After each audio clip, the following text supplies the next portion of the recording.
Hello, everyone. Welcome to the XGL Podcast. This week on the Xenneial Gamers League, we're doing a special edition, sort of, I guess, where we wanted to talk about the Game Awards is next week. So this is sort of like a Game Awards prediction slash mostly just prediction episode, I guess you would say. Basically, Game Awards right now has kind of hit a status where, you know, there's some people that disagree with who wins or like who gets nominated and stuff, including us. We're going to express some issues with some nominations and stuff. But for the most part, it's kind of solidified itself as the GOAT. Like, if you're talking about who won Game of the Year last year, you would go with whatever won the Game Awards nomination probably would be the number one thing to say. Mm-hmm. So for that reason, Game Awards is kind of reached that status, so we're going to do our Game Awards prediction episode. We're not going to be doing every category. We've just picked out the categories that we feel like we have something to say about or would like to talk about, and so we've narrowed it down to about 10. And that's the purpose of this special episode of our podcast. Before we begin, I just want to say that we took issue with a lot of the genres, like games were placed in genres that didn't really make sense for them. There's not an FPS category, which is very odd actually, and so it caused a lot of FPS games to get called things that I really don't consider them. Yeah, the genres are, like my name, geez, nice way of saying that. They are, to me, our issues are there are a lot of them that are unclear or not, or overlapping, but then also part of it is it seems like some were created for a participation award because they didn't win other awards things, so that's created a lot of fluff, you know? Yeah, for sure. Yeah, so we just wanted to get that out of the way ahead of time so that we don't have to like bring it up every single category, because there's probably at least one game in every category where it really doesn't feel like it belongs in that category. And yeah, it's just for some reason they classified things weird, and then like John had mentioned, there's some categories that feel like, what exactly is this? But hey, they are what they are, and we're here just to make our predictions and wishes of who might win. So, you know, one thing quick about that I didn't think about when we've talked about this is, what is weird is I would almost rather see more nominees in the existing like the bare bones categories. But even that, now looking at this, is not consistent. Like, it's not like only 5 can be in there, because you would think the number would be the same. Yeah. Minimum or maximum. But, oh well. All right, so the first category falls right under what we just talked about, best strategy game.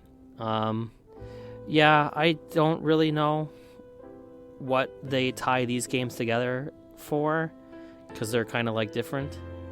But the 2 games that I played that are on this list are Wargroove and Fire Emblem. And the main reason why I picked this category, I wanted to talk about it, was just because, for whatever reason, it's the only category that Fire Emblem got nominated in.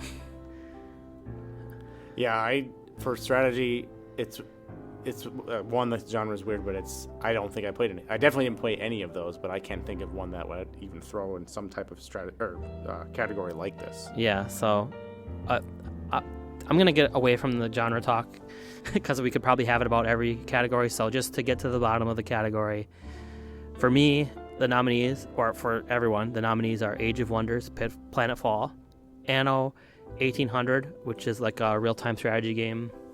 There's Fire Emblem Three Houses, which is a tactical RPG. There's Total War Three Kingdoms.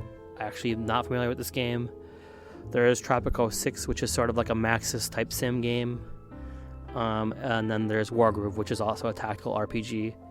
These are the nominees. Both what I want to win and what I think will win here is Fire Emblem.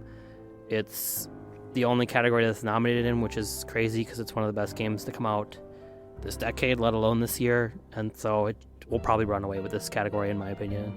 And I'll agree with that. I think it should.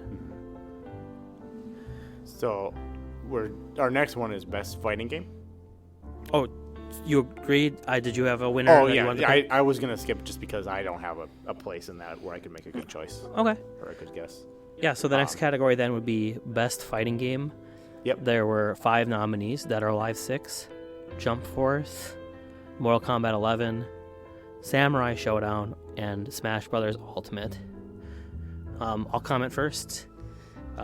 Jump Force being even nominated is kind of a big meme because like this game was so low quality that like people were streaming it or like making it. It's kind of like the wrestling game that came out, WWE 2K20, how like it was so bad that it became popular to like post videos because the clips just looked so bad it was funny. That was Jump Force, and somehow it got nominated. I don't understand, but whatever. The rest of these games, as far as I know, are all solid. I have not played Dead or Alive 6 myself, but I've heard it's good. The other games, all reasonable nominations. Yeah. I mean, I should have played 3 out of 5 of these. I've seen 4 out of 5 of these pretty commonly or regularly. The mistake I think I made is I didn't get Dead or Alive 6, and I was like 99% on board to get it, and just it didn't line up right, and then it never happened because that's how that works with this kind of stuff for me. Mortal Kombat 11 is what I played the most, although I played a lot of Super Smash Bros. Ultimate. What's going to be weird for me is while that was a mostly new game, where that's going to hold up in my opinion is I also had the Wii U version, which a lot came over from that, of the characters at least. So I might have an unfair bias against it a little bit there, so I can just go with who I think who I want to win, and in this case who I think actually might win. It all depends on that same Super Smash Bros. Thing I was just talking about. Is I think Mortal Kombat 11 should win. I would like it to win. And I think it has a good chance. If it doesn't, I think Smash Brothers is going to win. Yeah, for me, I want Mortal Kombat 11 to win because I think it's like a really well-made game. I also really appreciate NetherRealm and what they do. You could make some criticisms of like the unlocking and stuff they went through before early in the cycle, or also I think the towers mode in this one is kind of crappy, to be honest. You mean the variation stuff? I mean like the towers you said. Yeah, towers. The single player ongoing portion of the game has a lot of like not fighting game aspects, and I would like to just be playing a fighting game instead of be playing like a party game when I'm playing offline. I don't know. I think the one thing and I'm not trying to derail you too much. One thing I hold steady is you have way more costumes. So if I think about, you can do like 1v1 towers if you really want to. The traditional ones, you just don't get anything for it. Which, if I look, okay, here's my thing. I wish you could earn the same currency that you earn in tokens by playing online versus matches. Well, I wish you could do the same thing with the costumes in general. My thing is, if I just look at this versus the rest of the nominees, you aren't getting as many costumes, period. Although you would get, they're just shaders for most of them. Yeah. But, no, I'm just saying, I'm fine with the crypt. I think the crypt is fun and cool. But if you could earn the currency by playing online versus, which is what is fun in fighting games, or versus local, you get money. It's more about the thing that they did recently where they made tower, like finishing the whole section of towers, give you a random skin. That should always be a thing that happens in online, like every 10 wins or something. Sure. Yeah, that would be cool. All it would take. You get money, so you can go in the crypt, but just to cut it off and just end on what I'm trying to say is just, I didn't like when the game came out that it encouraged you to do something other than the main game mode, because I found myself doing towers more than versus, and so it forced me to do something I didn't enjoy. But that being said, I think it's a great game. I probably played Smash Ultimate more myself personally. I'm gonna have to vote for Smash Ultimate. I do think either could win. I think they're so dissimilar, like they're totally different styles of fighting games. I'm not doing the whole Smash Brothers isn't a fighting game thing. I'm just saying within the genre of fighting games, they're totally different styles, and both are like super good within their style, and so I would respect either one winning. Yeah. Okay. the next category we had was Best RPG. The nominations for this one were Disco Elysium, Final Fantasy XIV, Kingdom Hearts 3, Monster Hunter World Iceborne, and The Outer Worlds. I mean, I feel like we included this category because it's RPG, which is like a super important category. But unfortunately, I don't know what to say here. So Disco Elysium, from what I've heard from other people who have played it, it's a game that I want to play. It just came out recently. And so I haven't actually gotten the opportunity to play it, but I believe that one belongs here. And if I had the opportunity to play it, it would probably be something I want to win. Final Fantasy XIV is MMO. Yeah, you know what? When I first saw this on the list, I misread it as 15, which is way off in timeline, but I didn't even think about that. I didn't realize it was the MMO, and that's silly. They came out with the new expansion this year, and I've heard the new expansion, the storyline for it is incredible. This is what I've been told. I haven't played it myself, which is cool, but does that belong in this category? I don't know, so I probably wouldn't vote for it. It doesn't make sense to, outside of the fact that RPG is part of that title, to have an MMO and an RPG in the same category, because I don't know. It's impossible to compare them. Kingdom Hearts 3, very popular and big release, so I can understand why it would be here. However, the game is trash, in my opinion. Monster Hunter World Iceborne is an expansion. So, yeah, I don't know. I think Monster Hunter World looks like a fun game. I personally haven't played it, so I can't really comment on beyond that. But to me, is that an RPG for this category? No. I played Monster Hunter, but not the expansion. But the thing that we talked about the categories being weird, but what we should say is, I don't know if I like expansions in this, especially in this sense, not being a sequel. Well, yeah, because also Final Fantasy XIV being here is basically, the expansion is what's being nominated. We'll get there eventually, but there is kind of like a online game category. I don't remember what it was called now, but that's where all this stuff should go for the ongoing, expansions are added kind of thing. And you're right, Monster Hunter World really just, even if it's an RPG, MMO, whatever you want to call it, it's not. Yeah. It's not. And then Outer Worlds and Kingdom Hearts kind of are the more traditional of what I would think would match. Disco Elysium, Kingdom Hearts 3, and Outer Worlds are all definitely RPGs. So I'm totally fine with all three of those being here.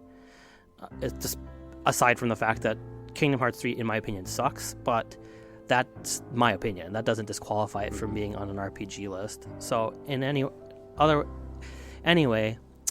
I don't really have one of these that I want to win, so we'll just skip that. Probably Disco Elysium, because from what I've heard, it sounds like a cool game, but I haven't actually played it. What I think will win is probably the Outer Worlds. I agree. I don't have to say anything more than that. I mean, because mine would be, I'd go for Outer Worlds because that's the one I played the most, but I think it'll be Outer Worlds too. Okay. It makes sense. The next category we had was Best Action Adventure Game. The nominees were Borderlands 3, Control, Death Stranding, Resident Evil 2, The Legend of Zelda Link's Awakening, and Sekiro Shadows Die Twice. I'll start by saying I think this is probably the best category as far as putting games that are the correct genre in the category. Yeah. All of these are action-adventure games, except for maybe Borderlands 3. And also, I don't think Borderlands 3 is in the same tier as these other games. So, for me, I think the winner here should be Resident Evil 2. It's the best game of all of these. What I think, however, I would be fine with anything other than Borderlands 3 winning. Control, I haven't played, so I don't know. But the other 4 games are all high quality. Like, I'm not going to be mad if any of these win. Yeah. Maybe Legend of Zelda is a little bit of a stretch, but it's pretty dang good, so I'd be okay with it. What do I think will win? I actually think Resident Evil 2 will win, so I'm the same on both. I definitely want Resident Evil 2 to win. I want, to be fair, I mean, that's our picks are biased. I want Resident Evil 2 to run away with as much as it can. That makes sense. So I definitely wanted to win this one because this is my favorite genre. And I think it could win. I just don't, as far as running away with things, Death Stranding could. I don't think Sekiro. I think that's the only one that could take it from it. Mm-hmm. In the real, like, trying to think it out strategically of what would actually end up getting voted on. But I too would, outside of Borderlands 3, which I have next to no involvement in, I've seen enough Control. I haven't played that, and I've played everything else. I don't think Borderlands 3 is bad. I just think, I mean, I've played it for starters. I don't think it's the genre either. It's just really middle of the road. Yeah, it's also in the wrong genre, but it's just like, you know, it's not bad, but it's not like exceptional. Yeah.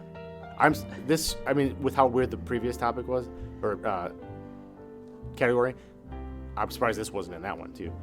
But I think it would fit better in that category. Although the real issue here is, again, there's no FPS category. Yeah. Also, you could potentially put this in. Well, let's not get too involved in that. But yeah. So Resident Evil 2 is my thought. Resident 2. I'm trying to have who I think will actually win not be biased, and that's where I do think Resident Evil 2 has a chance. I just feel like Death Stranding is gonna do well. I guess I don't know how that was received, Metacritic. You know, like not Metacritic. Well, I mean, like peer-wise. Yeah. I mean, the thing is, it's like one of those between those two games, between Resident Evil 2 and Death Stranding, which would probably be my top 2 picks in this category. It's like the difference between S and S+. Yeah. So it's not really an insult to either one.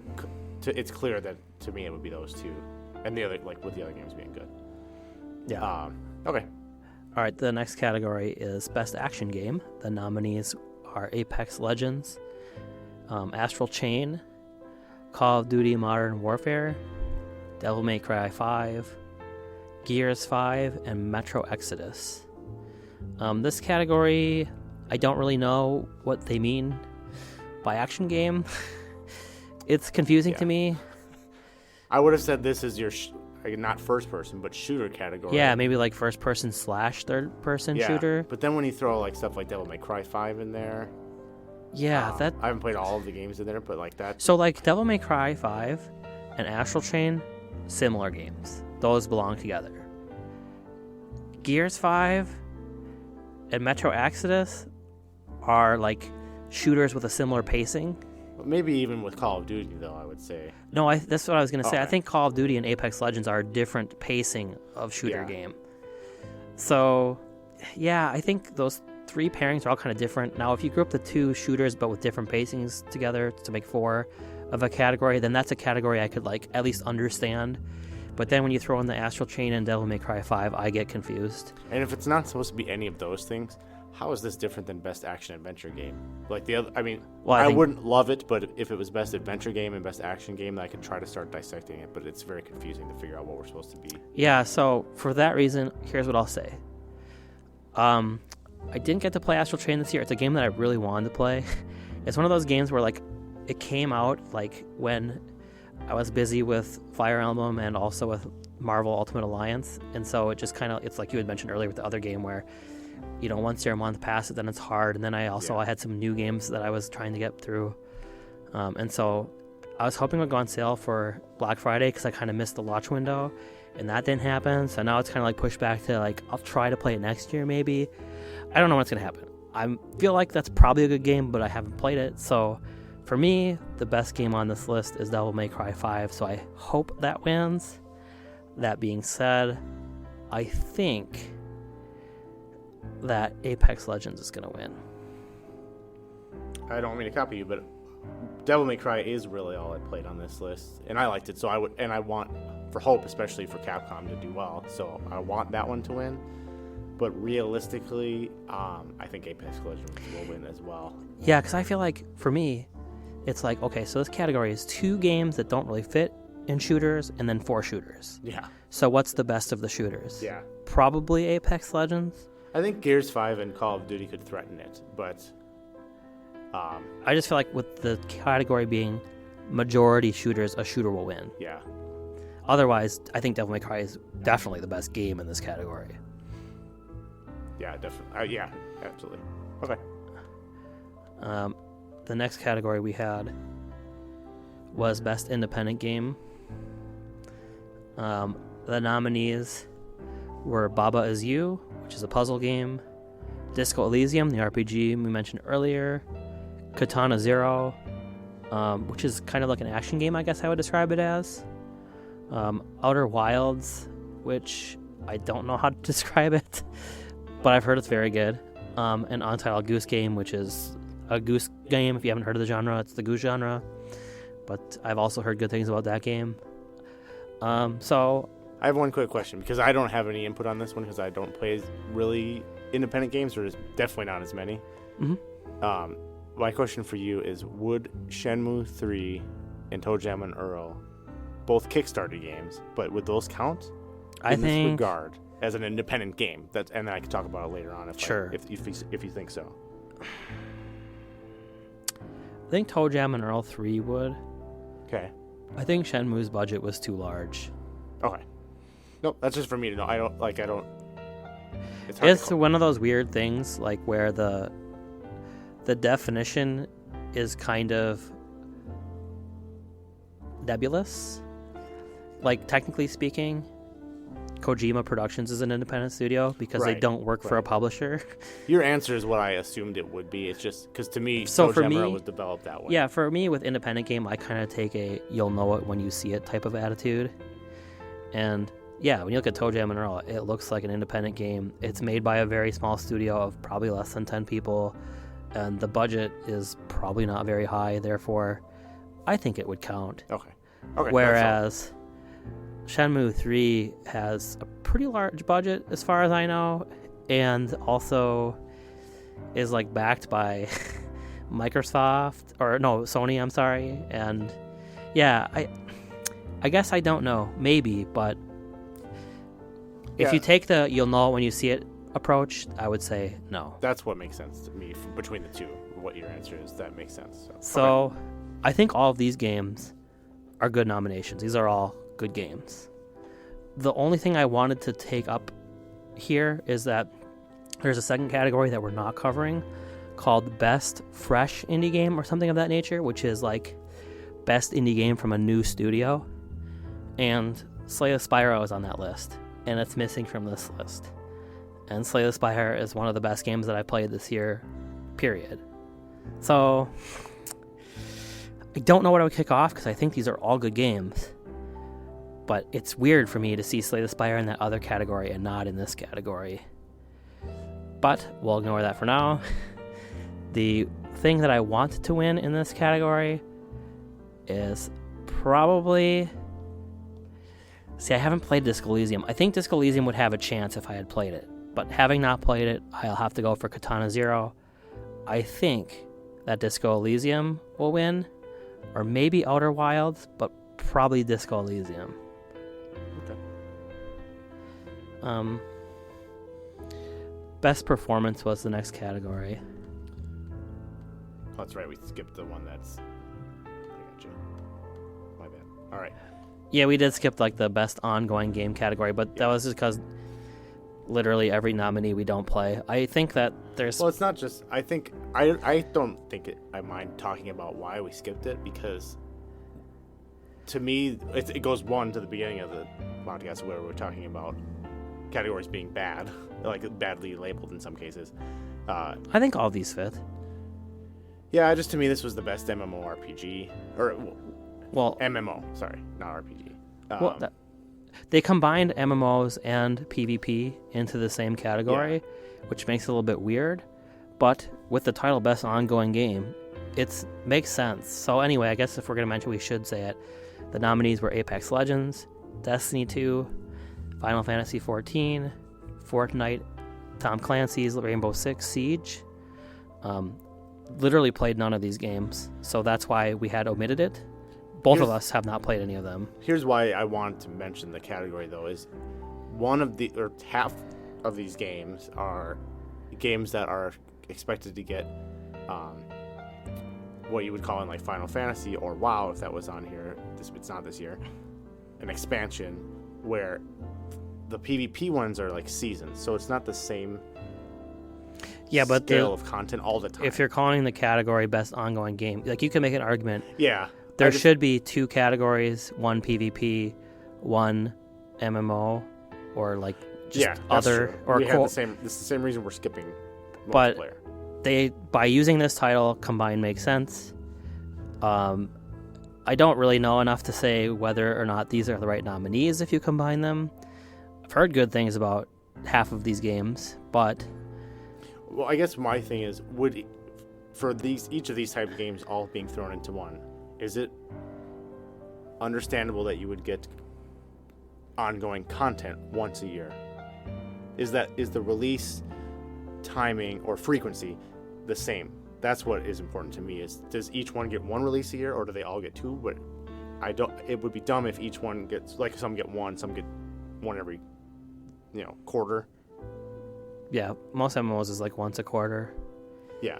If they all get a similar release frequency for the ongoing portion of what they get, then this category is good. I can't really comment. Okay. Because I don't play any of these games. I know Fortnite has had my biggest one that I would compare. I know Fortnite does like a season every 3 months, so that's pretty similar to a quarter. Well, like Final Fantasy is closest to WoW. Yeah. But and I'm assuming WoW could show up on this list, but WoW is every 2 years at a minimum. Well, yeah, but this is more like a new raid patch came out. Okay, that's answered. That's what I'm kind of asking is, what is it? I mean, Final Fantasy 14 did get an expansion this year, but also there was a new raid tier that came out recently, like last month. Right. Could WoW have been on this list, or that was going to be my question. Can it not appear on this list because Battle for Azeroth is what comes up, but it could show up because patch 8.2 was on. That's an interpretation question because we don't have a description. Yeah. In my opinion, yes, it could appear on this list. I just think that has to be the same measurement. Sure. For it to be fair. For me personally, based on what I'm seeing here, I would say, yeah, it would make total sense for WoW to be eligible for this category. That being said, the 2 MMOs that do appear on this list did have an expansion this year, so maybe that was a requirement as far as the Game Awards is concerned. We can't know, because otherwise the nominees should be named Shadowbringers, because that's the name of the expansion. And that's why I want to have a little conversation about it, because when we looked at Monster Hunter, that had Iceborne in it. It was like, okay, that's clarifying. It's because it added an expansion.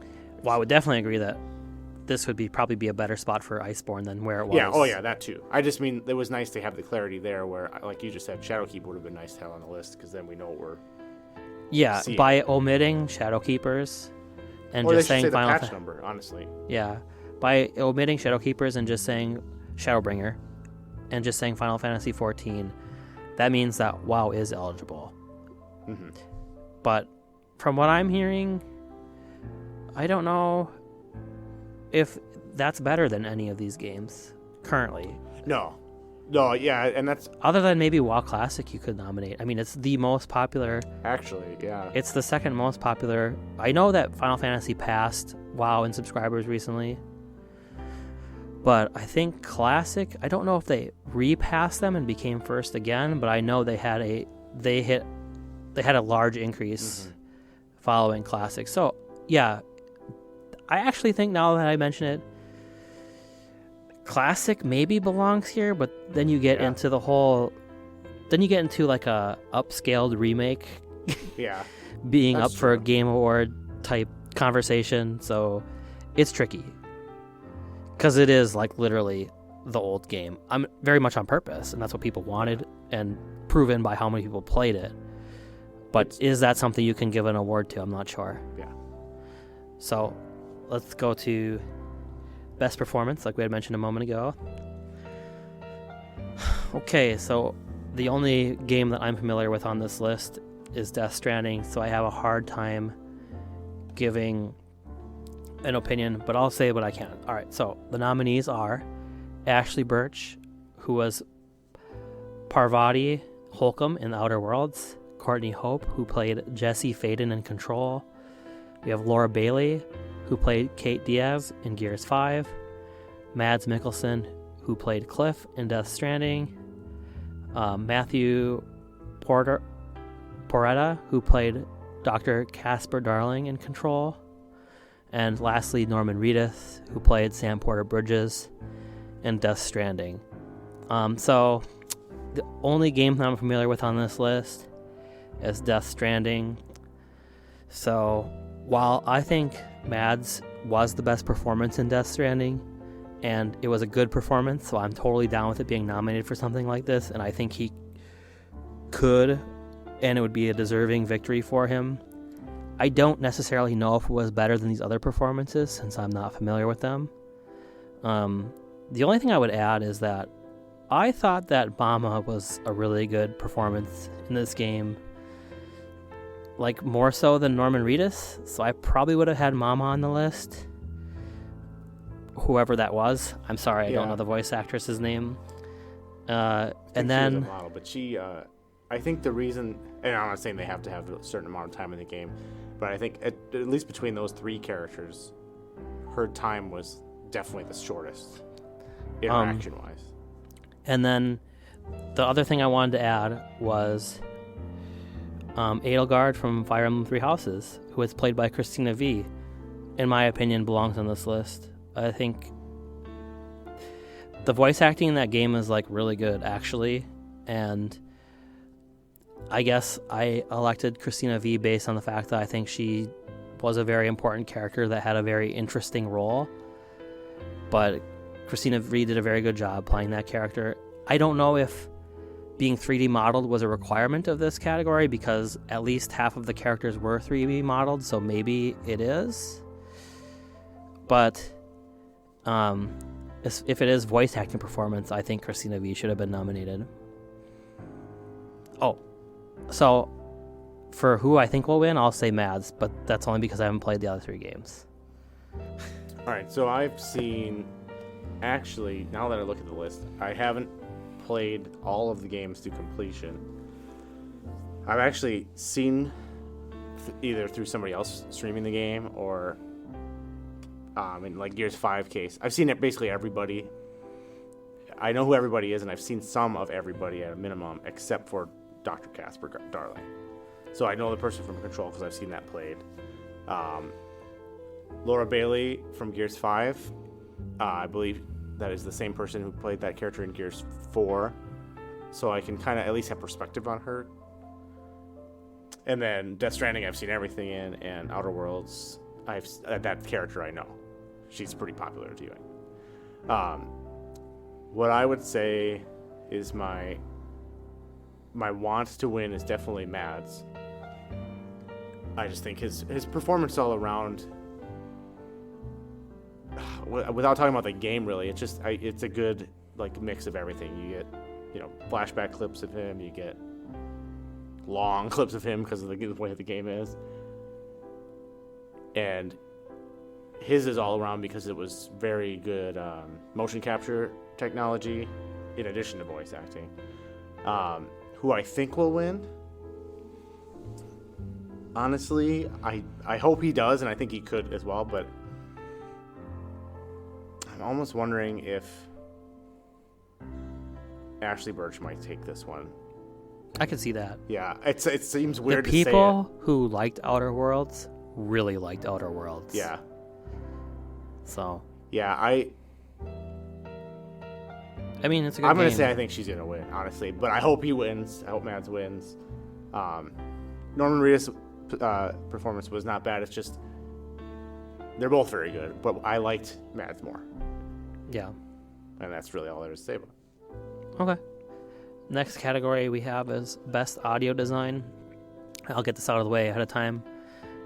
There's also a Best Score Music category. So my belief is that this is like sound effects or like the way the game sounds, atmosphere type category, because there's a separate score/music category, which we'll be doing next. But so for audio design, the nominees were Call of Duty Modern Warfare, Control, Death Stranding, Gears 5, Resident Evil 2, and Sekiro Shadows Die Twice. I'm familiar with 3 of these games. I have not played Gears 5. I've played a lot of Gears games in the past, so I would say that it wouldn't surprise me if the sound design was really good in that game at all. But Control and Call of Duty I can't even begin to comment on. So what would I say? I would say I think Resident Evil 2, I hope they win. I'll leave the explanation for HBK because we talked about this actually before the podcast, and I agree completely with his reasoning, and I also think that Resident Evil 2 will win. So. Yeah, you know what's funny is I'm having a little bit of second thoughts on some now, just having time to think about it while you're explaining here. Sure. And we don't have to. So one thing I will get out of the way is we've already said, which we have played, and these are repeats for some of this for me. I don't think a shooter is going to win this ever, no matter if I played it or not. Because to me, for what I'm ready for at least, a shooter has a ceiling. And I don't mean that it's bad. It gets really good, and I'm not going to care about if it getting much better than that ceiling for me. Mm-hmm. What gets so the atmosphere is what doesn't get broader in a shooter to me. The sound effects and bolts and everything are what hit the ceiling, and the atmosphere I just don't know that I care about. Versus Resident Evil 2, it's from sound to lack of sound is what really is why that should. I would have said I would have unanimously said that should win by a landslide. But thinking a little bit back on Death Stranding while I was reflecting here, there's some really good atmosphere in there too, as far as when I'll touch on while you're thinking about how you want to say that, since maybe you're not going to go with it. To explain Resident Evil 2, it's like a lot of the monsters in that game, including the Lickers and also including Mr. X, can be identified by sound when they're not on the screen. Mm-hmm.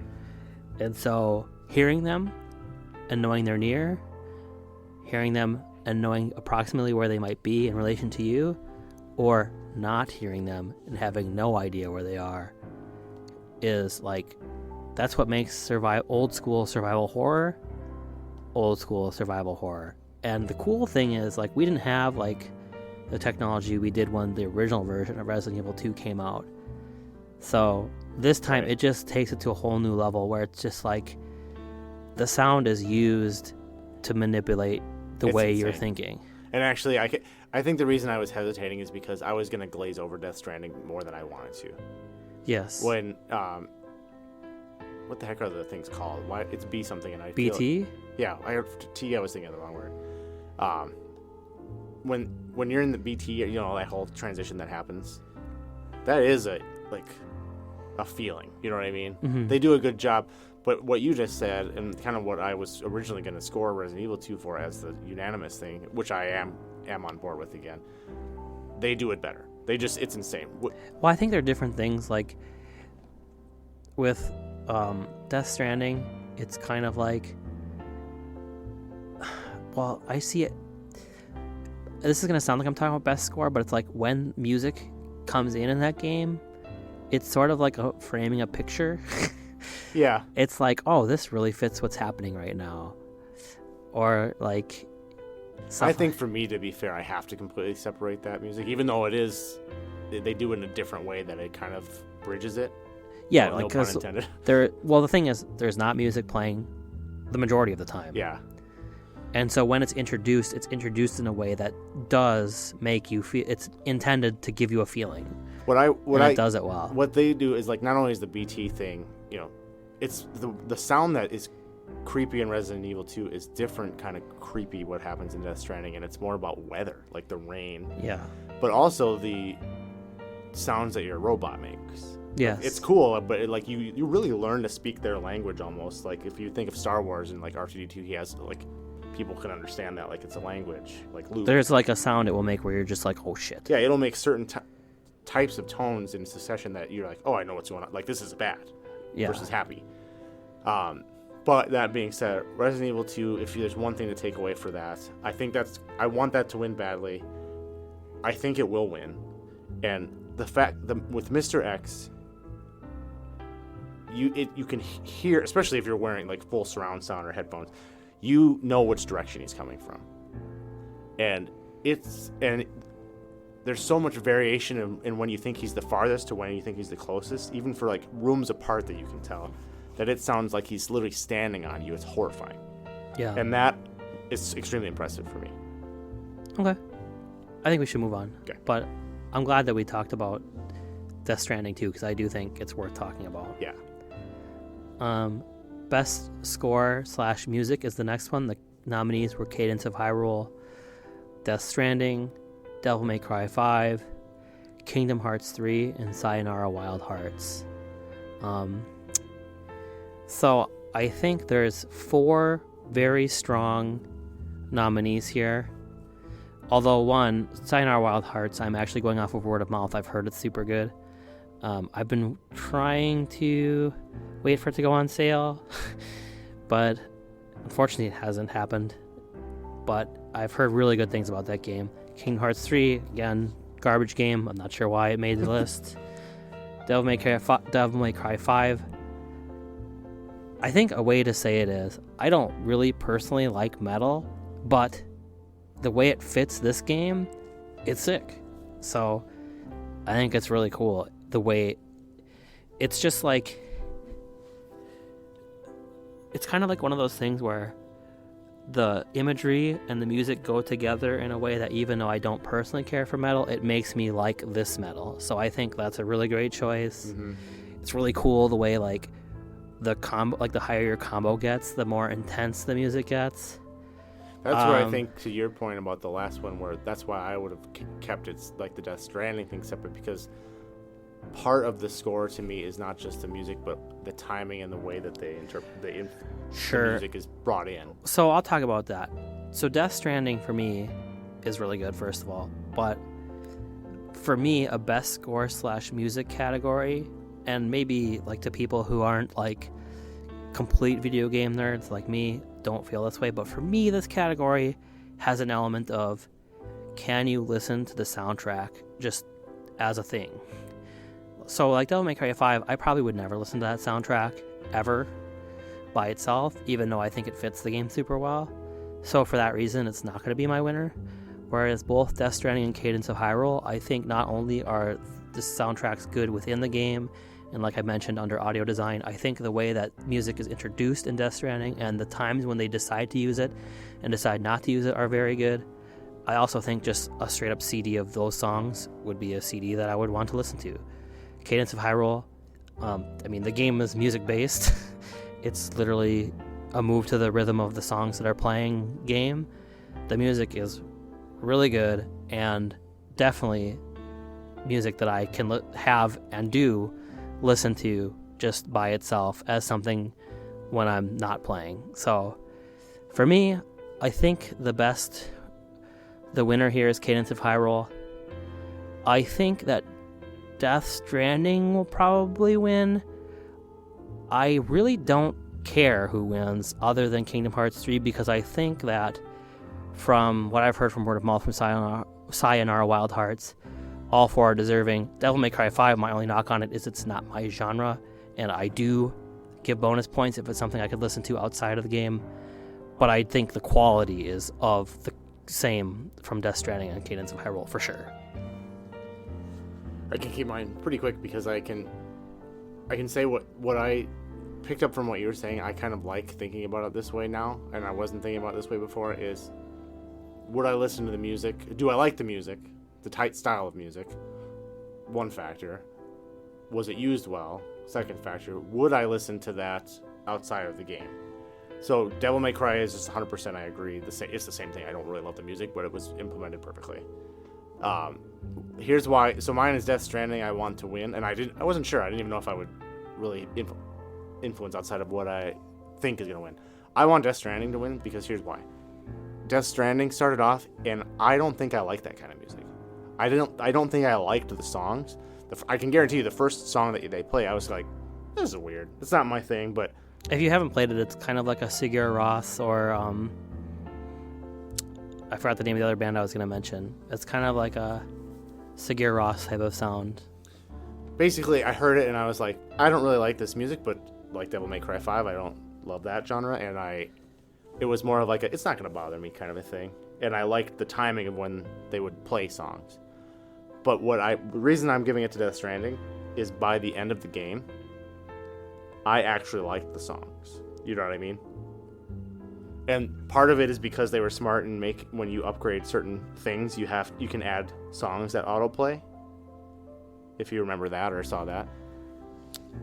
Oh, you're talking about the structures, how you could put it on there? And then all of a sudden it was like, you know what? I actually think I'm starting to like these songs. Because then it was like I had like 4 bangers that it was like, those are the ones I just put on. So I didn't like every song, but what wins for Death Stranding for me is the fact that it took something that was not really my taste and made me kind of enjoy it. And their timing was perfect for when they would, cue them up.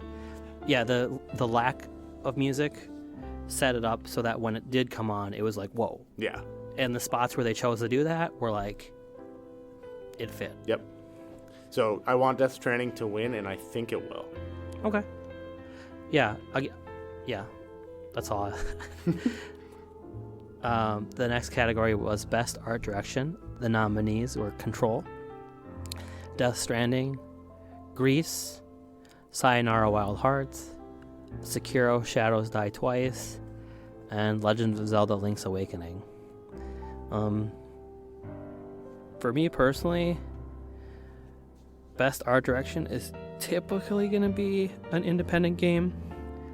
So for me, this list is missing some. Personally, I think Katana Zero should have been nominated. Yeah, I think that's the major egregious one, in my opinion, but that's just like one man's opinion, man. Sekiro, yeah, I think that's fine, actually. I think that game looks cool. Link's Awakening, when I first saw it, I hated it. And by the time it came out and I actually played it, it really grew on me. I do think it's like a cool art style now. I still think the opening video is kind of a tease, because if the whole game looked like the opening FMV, that would be amazing and something I would prefer to what it does look like, but I do like what it looks like. However, for me, the winner of this category, or should be winner, is definitely Grease. That game is like literally a moving painting.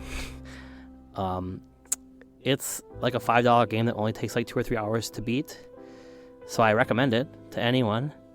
I haven't played Sayonara Wild Hearts. I've heard it's a similar game, but I'm going to go with Grease. I also do think Grease will win. It's a beautiful game. I am only going to kind of refer to Control, Death Stranding, Sekiro, and Zelda. Zelda, unlike the previous one, where I do think I hated the art style when I first saw it, when they first showed it. I thought, like, why would you do this? Kind of like you said. And even if it, in this case, grows on me, maybe because of the intro, maybe just because I know what could have been in general, I don't think that can be redeemed for me in that regard to win an award like this. I don't think it absolutely destroys the game or anything like that, but it could not be in this running for me with that choice. Death Stranding is, it was funny because this is, it's a beautiful game, but I actually think I would give it to Sekiro in this one. Okay. Just because of, like, there's some of the things where you're fighting out in, like, in the field and the grass. And the colors, I know what you mean. The colors are really, it's like what you said about art is for an action adventure type game, or in this case, Sekiro in general at least. Those usually aren't about art in that regard. You know what I mean? It's just more. Yeah, I think you're right. I had pondered for a second if I thought Death Stranding or whether I thought Sekiro deserved to be nominated, but I think you're right. I think it was a mind block with what should be in this category. Because when I think about the game, it's a really good looking game, and like the setting is beautiful, and there's like a lot of places where, okay, so like the first, just thinking about it, like some of the like pink tree leaf areas in the bridge there in the water. Yeah, or like when I was actually going to mention when one of the times you go back to the past and you're fighting in a dojo that's literally burning down. Yeah. It looks so cool. And it's like what Death Stranding does perfectly is just overall, it's like if you said best graphic potential and everything, like realism, real life, it looks like a movie. Sekiro isn't even trying to necessarily do that. It's got really good graphics, but it's almost like when you think of what the heck is that You could movie? take a series of like 20 screenshots from different areas in this game and like put it up in a gallery as a showing. It's like when color gets added into Sin City, kind of like it almost gives me that kind of a feeling. That effect is literally in Greece. Yeah. Well, no, I haven't played that. I'm just saying Sekiro gave me that same feeling where it looks like a paintbrush. Yeah. If you catch the wind right or whatnot. No, every time. I think you've turned me. I definitely agree. Sekiro makes total sense in this category, and I still pick Greece, but I really think Sekiro was a smart addition that I hadn't thought of why that would be. So I can't place Greece because I don't know it, but I want Sekiro to win. For what I know, I think Death Stranding will win. Okay. All right. The next category was Best Narrative. I haven't played. Well, no. Death Stranding. We talked about this in our other video. I've seen the majority of the game, or a good enough portion I'm willing to comment on it. But the other 4 I haven't played. The nominees are A Plague Tale: Innocence, Control, Death Stranding, Disco Elysium, and The Outer Worlds. Again, I'm only really super familiar with Death Stranding, so I'll just pass it on to HBK. What I will say on this one, I've seen most of A Plague Tale. I've seen a good chunk of Control. I've completely experienced Death Stranding, including a lot of cutscenes, but that's important in this category. Disco is the only one I don't have much experience with, and The Outer Worlds I have a good amount. I'll start with The Outer Worlds. I don't think that's a bad choice for this list, but it's kind of a business as usual for that style of game. Yeah. So it's good, but I don't think it deserves to win. I think Plague Tale has its best second place win, but I think I want Death Stranding to win this for sure. I think it will win, but it's a landslide for me because even if it's weird, it's a really good story. Like best narrative, are you trying to think, like, if you want to think about it, like how good of a movie is it or how much did it make you think, that wins it by a large margin. It's not something you just follow along with, like, oh yeah, this makes sense. Yeah, I think I would say this is the pure story, like not thinking about anything else, just the story. This is the best one of the year. Yeah. By the way, I forgot to mention this earlier. This is another category where Fire Emblem Three Houses really should have been in. Yeah, this one actually seems to have the weak, not that the games are bad, but weak choices outside of Death Stranding. From what I've heard about Disco Elysium, keeps going back to this, I've heard only good things from people who tend to like games that I like, so I would like to play it. I think that I probably would like it, and I probably would support it being in this category, but fortunately I haven't played it, so can't really comment on it.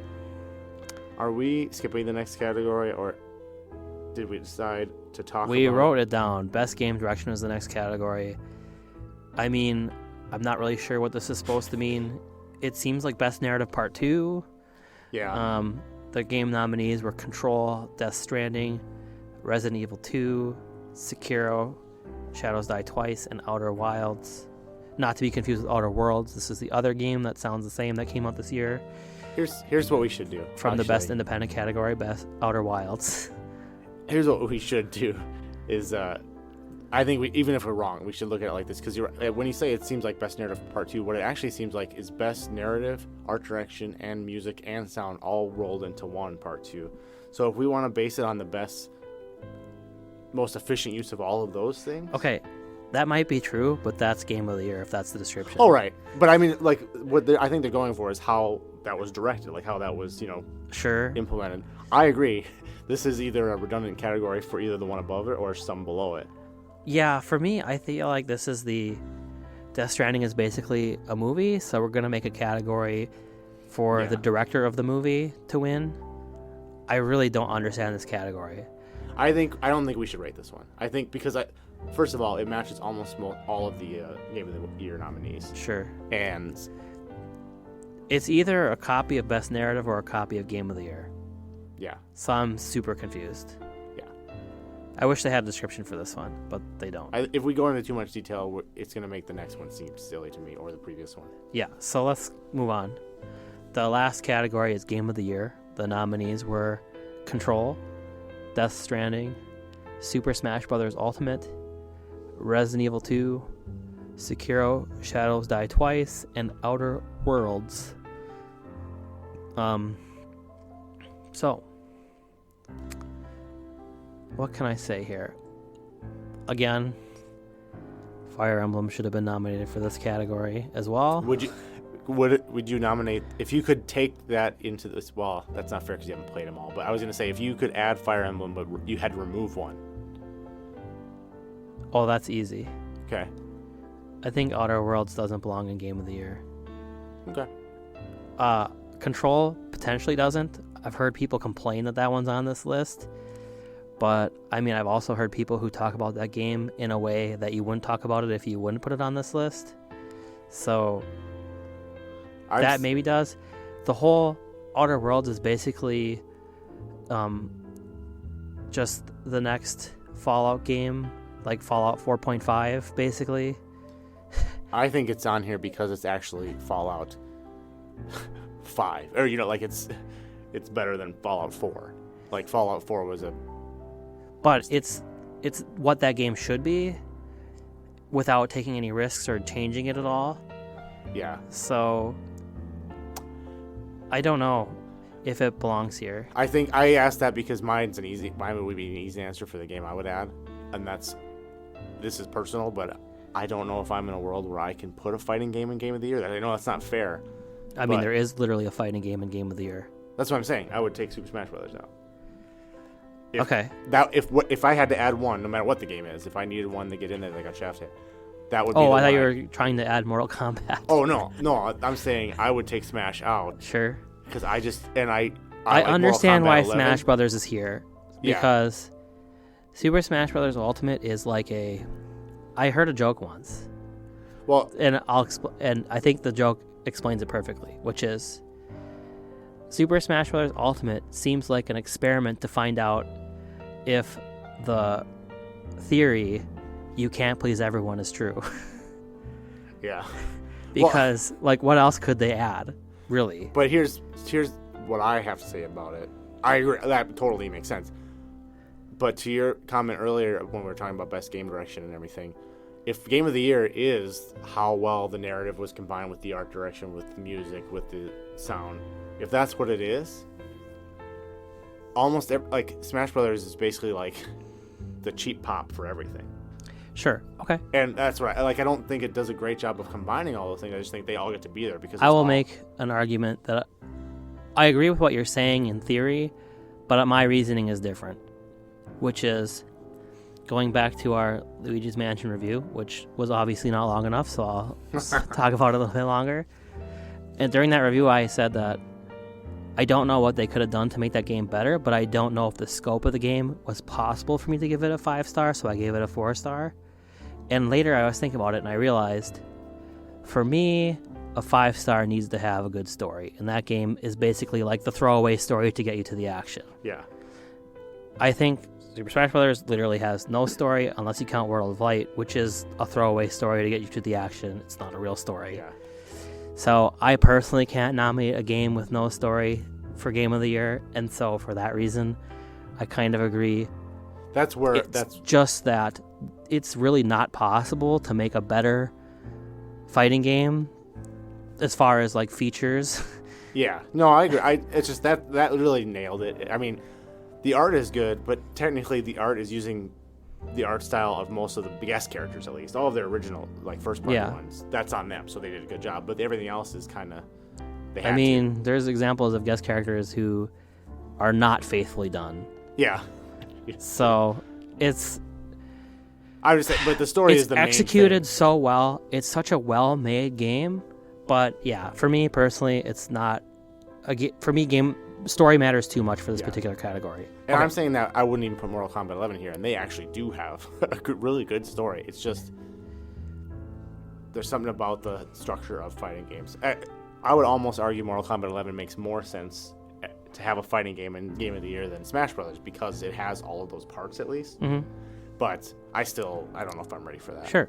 So, who do I want to win? I want. This is a hard one for me. I think I'm gonna go with. Because I know what your answer is, I'm gonna go with Death Stranding. Yeah, I mean, let's put it this way. I'm not gonna be mad if Death Stranding Resident Evil 2, or maybe even Sekiro wins. If anything besides those 3 win, I'll be kind of salty. If they add Fire Emblem at the last minute and it wins, I would be pretty happy. But sticking to the games that were nominated, I'm going to go with Death Stranding. It's actually, like I mentioned earlier, granted, I only co-piloted the game. I didn't actually play it, but I spent over probably close to 15 hours co-piloting that game.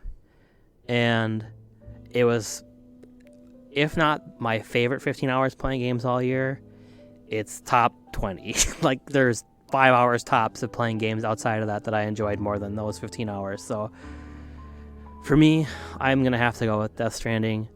I think that Resident Evil 2 will win, and it's definitely deserving. But Death Stranding is my pick. So obviously you know what I'm thinking. It's still like, it's not unanimous like some of the other categories where I feel very strongly. Resident Evil 2 is what I want to win. But a big part of that is because I want Capcom to continue doing that. Yeah, they are on fire lately. Jamming, yeah. Death Stranding is very close, though. It might even be edged out just by the fact that I want Capcom to do well with what they've done. But Resident Evil 2, if I even think about like how much time, like what you said about the 15 hours thing, your favorite thing of the whole year, what was my favorite span of time of gaming this year? That when I think of it that way, Resident Evil 2 start to finish is the first time is maybe 12 hours. I beat it maybe 4 times because of all the different perspectives. So I got to probably, if I had to guess, 20, which is not a great guess, narrowing it down, but I had to guess 20 to 30 hours. Death Stranding, I think I beat in, did I say it was, do you remember if I said? You said it was like 40? 40? It was 42 out of my, because I remember I did it in 3 days, and it was 42 out of 72 hours. So close enough in time if it's only a 10-hour difference or 15. And if I look at it like that, which did I enjoy more? They're very close there too. It just happens that one was January and one was like a month ago. Yeah. So that's a little bit hard, but it's a hard comparison, especially for me. It's like, wow, did I play Sekiro with anyone else? No, I played that completely by myself. Yeah. Would it have been as fun as Death Stranding if I had played it with someone else? Maybe. I could. Well, but I think you could say the same thing to even Resident Evil 2. Like, I think... No, definitely. Yeah. I think survival horror is one of the best genres for co-piloting. I advise anyone who doesn't play survival horror with a navigator to try it. It's the best way to play it. It's really enjoyable. But yeah, so, I mean, it's not hands down. I'm just putting everything else to shame if I don't look at Resident Evil 2. Death Stranding is a very close second, but I want Resident Evil 2 to win. I think it does everything Death Stranding did except for maybe cutscenes as good as the other. I don't know if it'll win overall. I think it will. I think there's enough, would you call it drama or whatever, mixed signals on Death Stranding. I will talk about that. Oh, sure. Yeah, I just mean as far as like, I don't know if it's unanimously liked. It's weird enough. It's definitely not, but. Yeah. So actually, I think Resident Evil 2 will win. And my last comment on this is, because I like what you said about like maybe thinking about it, would there be ones I'd be salty if they won? I think Dude, I'm going to be hella salty if... Well, I'm trying to say, I don't think I would be salty if any one of these won. I can say that now, but I think if it comes down to it and like Control wins, I'll be salty. So my salty ones would be Control and The Outer Worlds for sure. Maybe even Smash Brothers, but that's because I don't want it to be on this category. Yeah. I think I did say Smash Ultimate. I probably wouldn't be salty about that because of what I said earlier. It'd be good for the same reason that I want Capcom. It's so well made that it deserves recognition, but is it what I would consider a game of the year? No. Okay. Before we move on to the wrap up, I want to talk about, I have a rant. I'll keep it very short, which is there's a lot of controversy online along like the video game content creators about how Jeff Keighley and Hideo Kojima are friends, and Death Stranding got nominated for too many awards because of Jeff Keighley.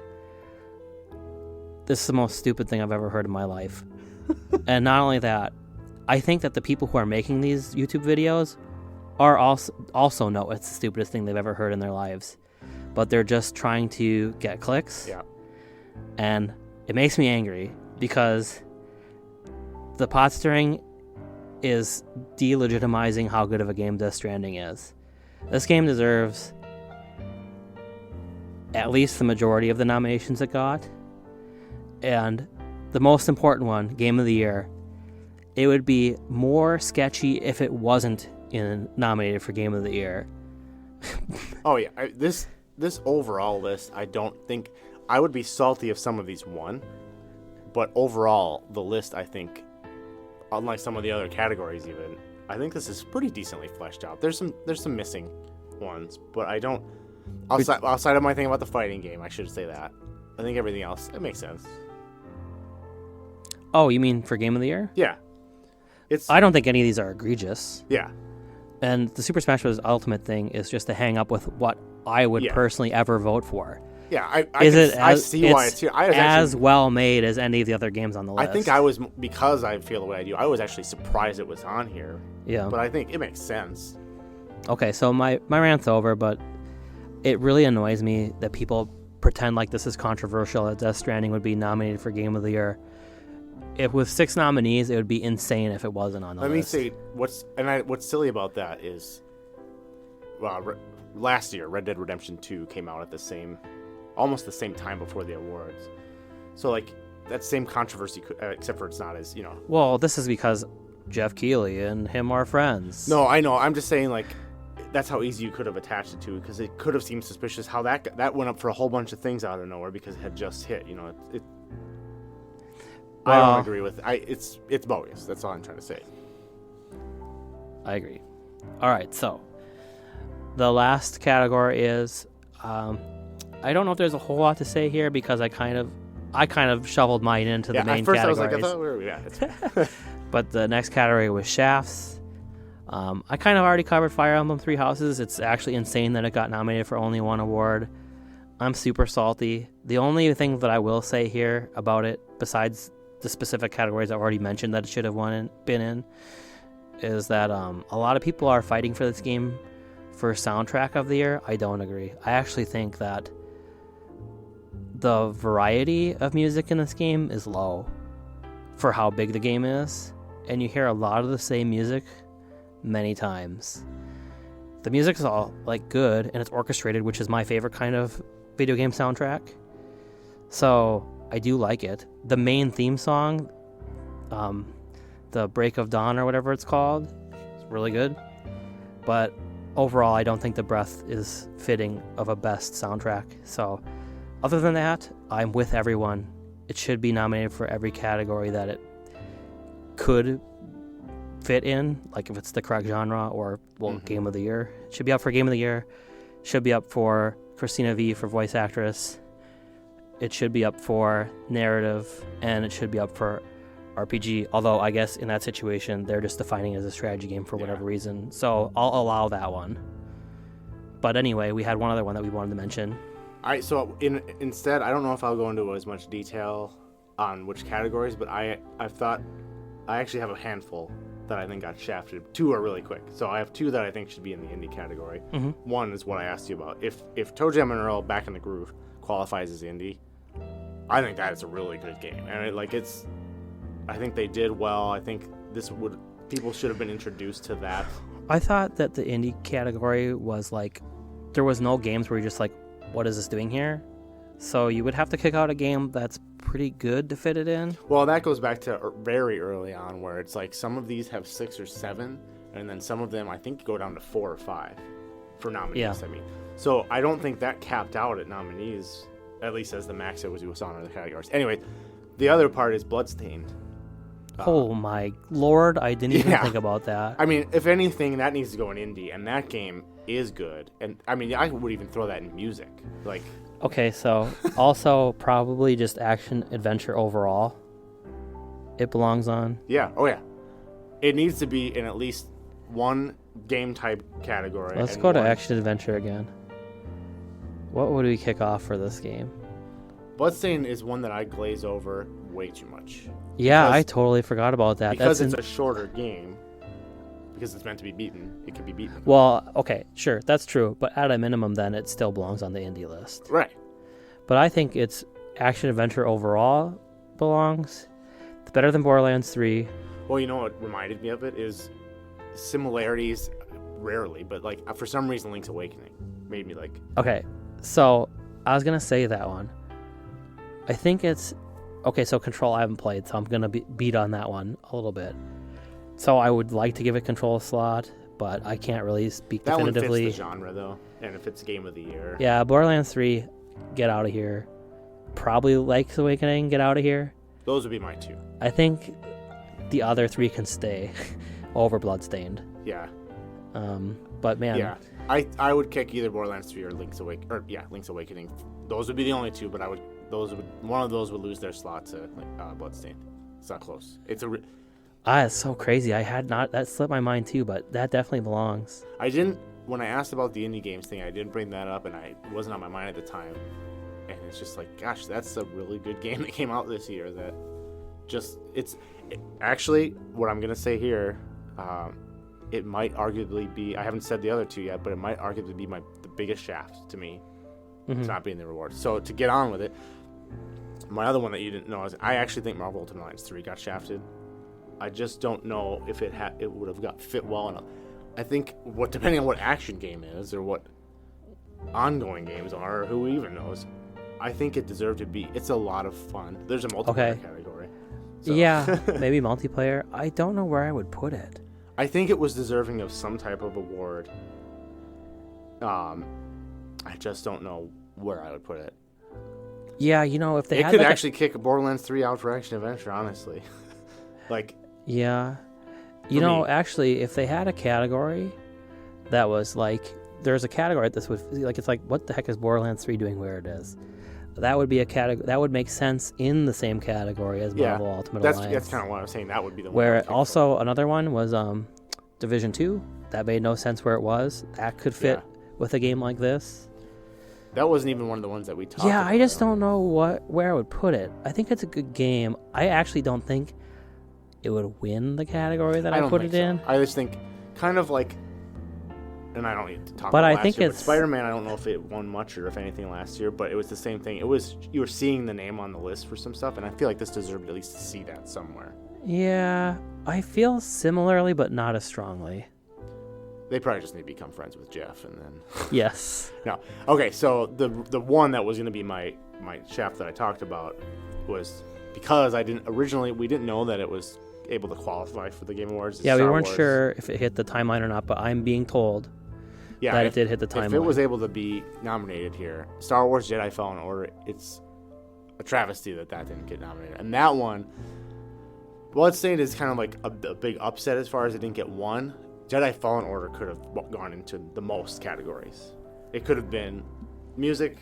Personally, I think Bloodstained is the better of the two games. No, but what I'm saying is, Bloodstained I would have given like music. I said I wasn't going to go into this, but to make it make sense, Bloodstained would have fit like one or two genre types, music type, but not necessarily sound, just the soundtrack. Yeah. And that's maybe it. Maybe art direction. Maybe art direction. That's the one I don't think it could win, but I think it would make sense. And I'm not just saying that because you said that. That was the one I was on the fence for because it's definitely not narrative or story, even though that's not bad. It's just not that type of thing. Where Star Wars, it could definitely do the one or two genres. It definitely would do sound. Mm-hmm. It definitely would do music. The music is what I think it. Yeah, it could have won. I'm really disappointed that it's not in that category because I think it's a potential winner of that category. Yeah. The music in that game is sick. I found a way, but I had to justify Death Stranding for that, where Star Wars is an easy auto wins. The sound is, you got lights. All the Star Wars sounds are there and they're done well. Well, the big spoiler that everyone's talking about is introduced by sound. Right. And it's like you hear the sound first before you see the thing, and you're like, oh. Yeah. Oh my God. So yeah, I think Bloodstained is still the bigger. That's a travesty, but that's like the indies travesty, where like to the mainstream, not everybody's gonna know what Bloodstained is. Star Wars, everybody should know what that is, or at least that game exists. And I think that that also could be in Game of the Year.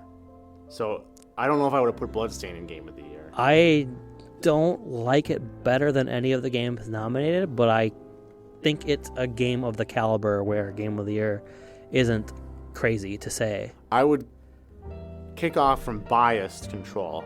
I would kick off for sure Outer Wilds for Star Wars. Or the Outer Worlds.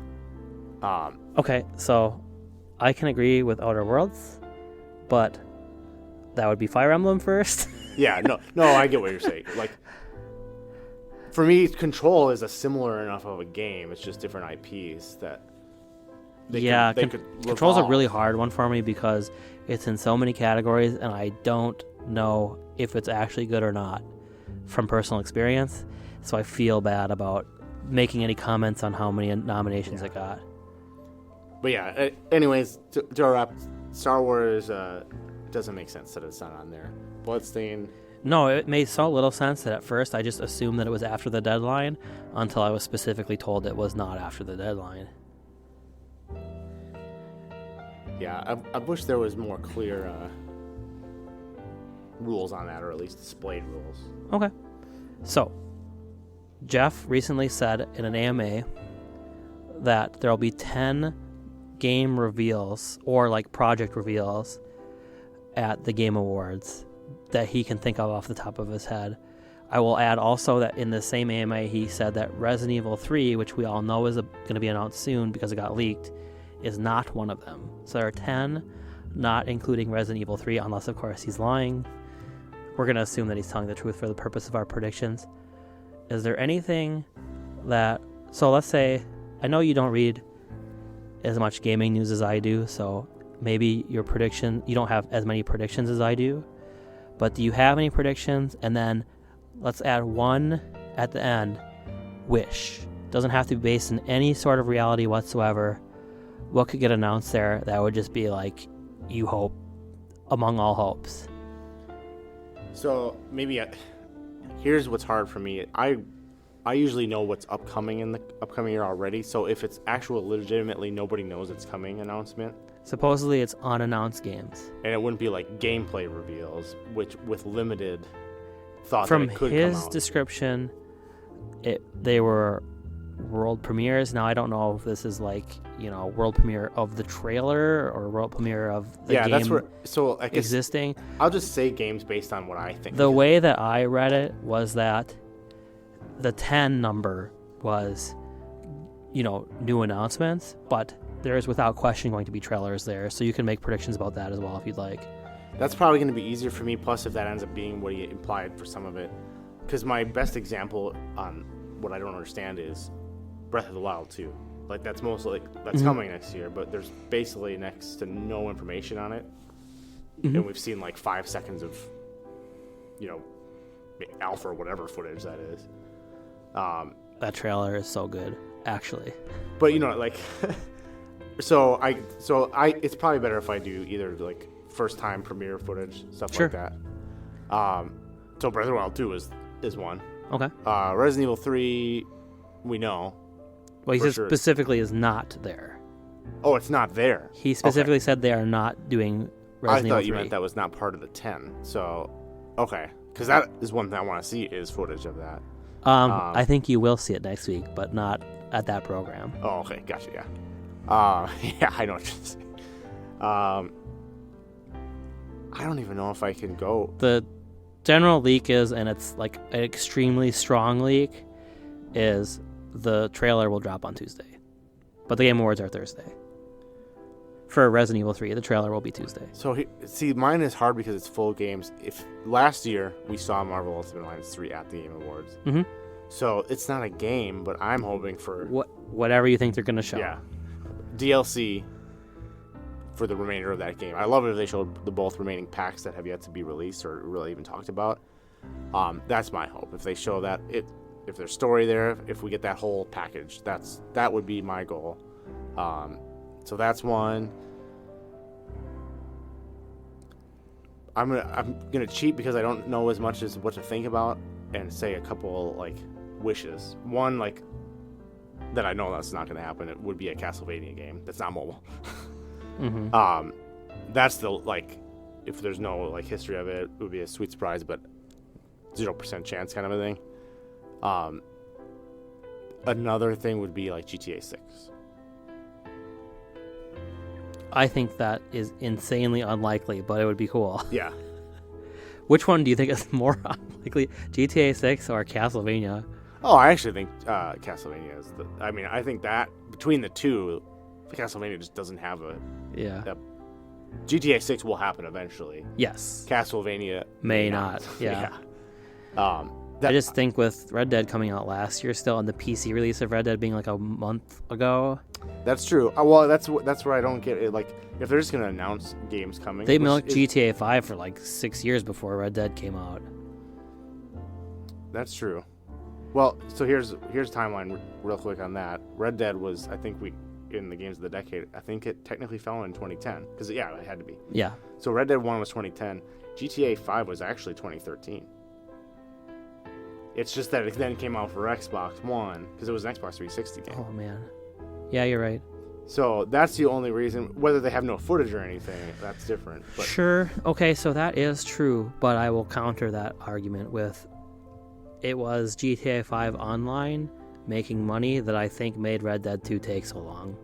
Yeah, well, and that in general, I don't think GTA Online is done. That's the problem. Well, I mean, none of us will know that information, but like, who knows? It's either going to stay until the well dries up a little bit, or they have a succession plan where you can move it into 6. Yeah, Online is being prepped to go right into 6's format. Okay. Did you have anything else? I don't think so, because I don't know if I can. All right, I have predictions. My first prediction, I'll just recap what you said. I think that Marvel Ultimate Alliance 3 DLC Pack number 2 will 100% get announced and probably released the same day. For those of you that don't know, it was uploaded to the Nintendo servers today. There was a data mine that it got uploaded. We don't know who the characters are yet, so it's not everything. So it's possible it's not going to be super soon, but the fact that it got uploaded means it's probably pretty dang soon. And it's a matter of... We're 6 days away from the Game Awards. The fact that it get uploaded literally 6 days before the Game Awards tells me it's getting announced and dropped in 6 days. Yeah. So that's my prediction there. I hope they announce the characters for Pack 3, but I don't anticipate that they will. Smash Brothers, the last character for the first round of DLC, will probably be announced. I think that they'll do a double announcement. That's my prediction. They'll announce the last character of this pack and the first character of the second pack. That actually reminds me of one thing. I think if NetherRealm is going to announce another combat pack, that will happen. Yeah, it could be. They announced the game. Mortal Kombat 11 was announced at last year's. Yeah. So there's precedent for NetherRealm doing announcements there, so that would make sense. Pushing for this game to go on a lot longer than the last ones have. The only problem I have with that is I think this pack is still going till February. Yeah. So that's kind of iffy. That's true, but it's possible. Yeah. They've done announcements at the Game Awards before. I don't think they'll show Link's Breath of the Wild 2 from what I've heard. I think it's unlikely, but to support your theory, I will say they announced DLC for Breath of the Wild 1 at the Game Awards. So announcing Zelda stuff at the Game Awards is a thing that has happened in the past. So it definitely could happen now. I think we're going to see another Platinum Games exclusive for Nintendo Switch announced or shown. Probably just going to be Bayonetta 3 trailer because we haven't seen any gameplay from that yet or even footage, just a title card basically was all they showed when they announced it at the Game Awards a couple of years ago. But if they don't show that, I think they'll just show some other Platinum Games game that's going to be exclusive to the Switch. Something from Platinum Games, probably Bayonetta, exclusive to the Switch. But if Bayonetta is not ready to be shown, it'll be a different Platinum Games game being made for the Switch that they'll show. Those were my predictions. I don't really have anything else. This is better for me to think here and then think about it in a different, timing. I feel like something Nintendo would make sense. But this is literally without knowing any like real deep-seated like a new Mario Kart would be cool. I don't know if that's realistic, but it's long overdue. Or a new... Yeah, the Mario Kart that we're playing now is 6 years old. Yeah. It's old. It came out with the Switch? Or no? It's a port of the old game. But even did that come out with the Switch? Yeah, so it came out... The version that we're playing now came out in 2017, but it's a port of... An older version, yeah. An older version. So... With really not much... They added the one extra thing. They added the DLC for free, basically. That's it. No, but they added the the purple power slide. There's an extra. That's exclusive to this? Yeah. Oh, I didn't know that. Yeah, the purple tier of like the sparks or whatever is only in this. Yeah. So Mario Kart or a Donkey Kong Country game. Both fit the same kind of like they're old and ports.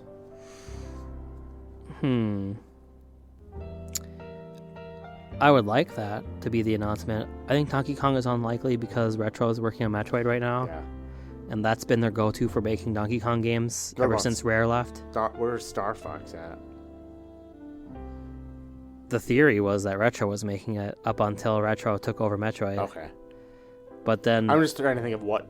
I think Nintendo would have something like along those popularity levels. So I think... And which one will it be? If Star Fox was going to be made... It'd probably be made by Ubisoft because they did that thing where they had their own game. It was called Starlink, and they basically, for the Nintendo Switch version, you could play as the Star Fox team instead of the characters of the game itself. And for that reason, the Nintendo Switch version sold like 10 times as many on the Switch as it did on any other console. Now, granted, it still sold terribly on all systems. So 10 times is not a large number, but for that reason, a lot of people think that they might just do a full-fledged Star Fox game with using the same engine. And I think that could be a thing. I haven't heard anything about that, so I don't see it being soon that it gets announced, but I wouldn't be surprised if it was announced. I wonder with you mentioning Ubisoft, if we'll hear anything about Skull and Bones. I haven't heard anything. That's not really announcing, but at this point it almost is announcing again because... Yeah. I will say my sources tell me that Mario Rabbids 2 is in development, but not at a point where it would be announced. I have one that maybe actually is good all around.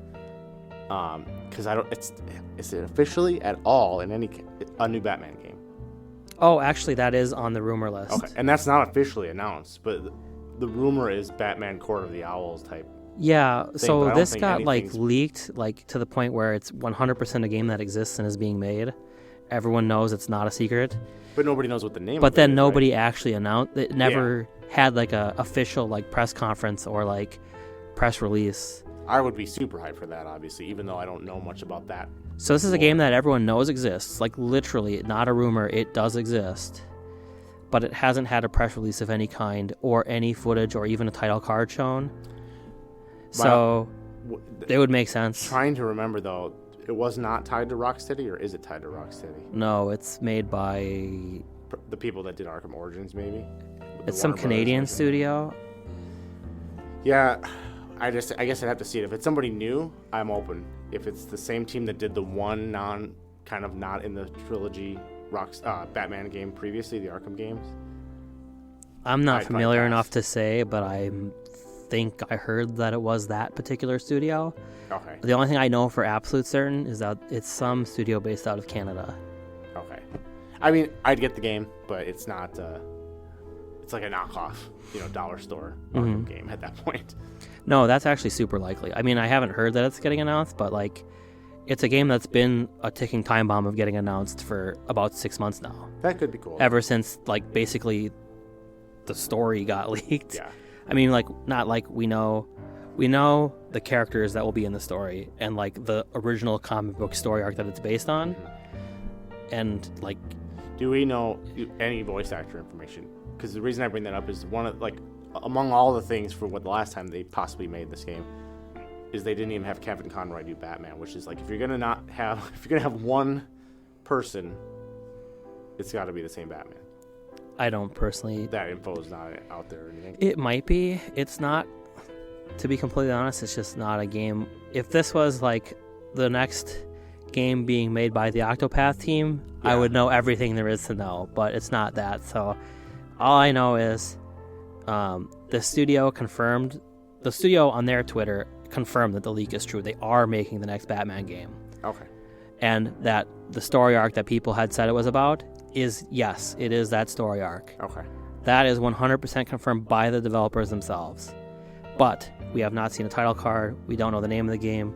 We don't know when it's coming out. We don't know what system it's for. We don't know what it looks like. We haven't seen any sort of graphics. So that would be cool. Then that fits.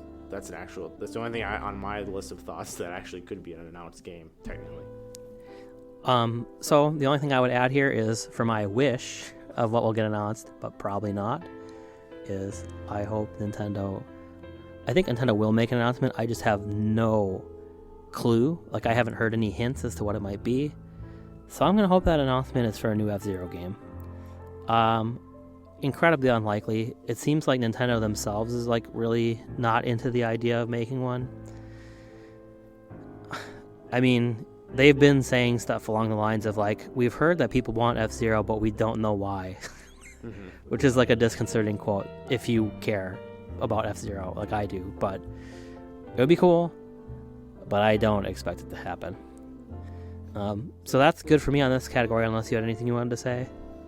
No, I think the only thing I would add is I would love an announcement for a new Marvel game that's not mobile, but I don't, with the Avengers game existing and coming out, which I'm excited for, but I don't know if we'll ever. Well, they've been ramping up their console releases lately. I mean, yeah, we had one come out last year. One come out in 2018, one come out in 2019. We have one coming out in 2020. Yeah, one a year doesn't sound like a lot, but compared to the 10 years before that, it's a lot. Right. So hopefully they continue to ramp it up, but I think that even though it's not even unlikely that 2 would come out next year, I feel like they wouldn't announce it until after Marvel is out. Yeah, I think to like try not to eat into those sales at all. I think what we'll see from Marvel is more Avengers stuff, which is fine, but I don't think we'll see a new game. I would like it. Yeah, I just think they'll wait until after this one comes out to try to get as many sales as possible before they announce the next one. All right, so the last section of the podcast is going to be the reviews. We have 3 reviews to do this week, and so you were going to start with the most controversial game of the year, according to some people. Oh my gosh. And it's funny for me because there's no way it could have been controversy. So I'll keep it short. And in Redford, I want to try to do this format in general. So my game is Pokemon Sword from Pokemon Sword and Shield. This was my first Pokemon game, if you don't count the mobile one. Go. Yeah. Which is totally different. So my first Pokemon game, I had a gap in time where I could pick up a game. I like turn-based games, so that's all it took. I had free time and thought, why not? So I think I would just jump right to, cut to the chase, and I think I would just give it a 3, which is a great game, recommended, especially if you like the genre. I guess there's nothing really I don't know if that's being fair. It's just because I'm not a Pokemon connoisseur, you know?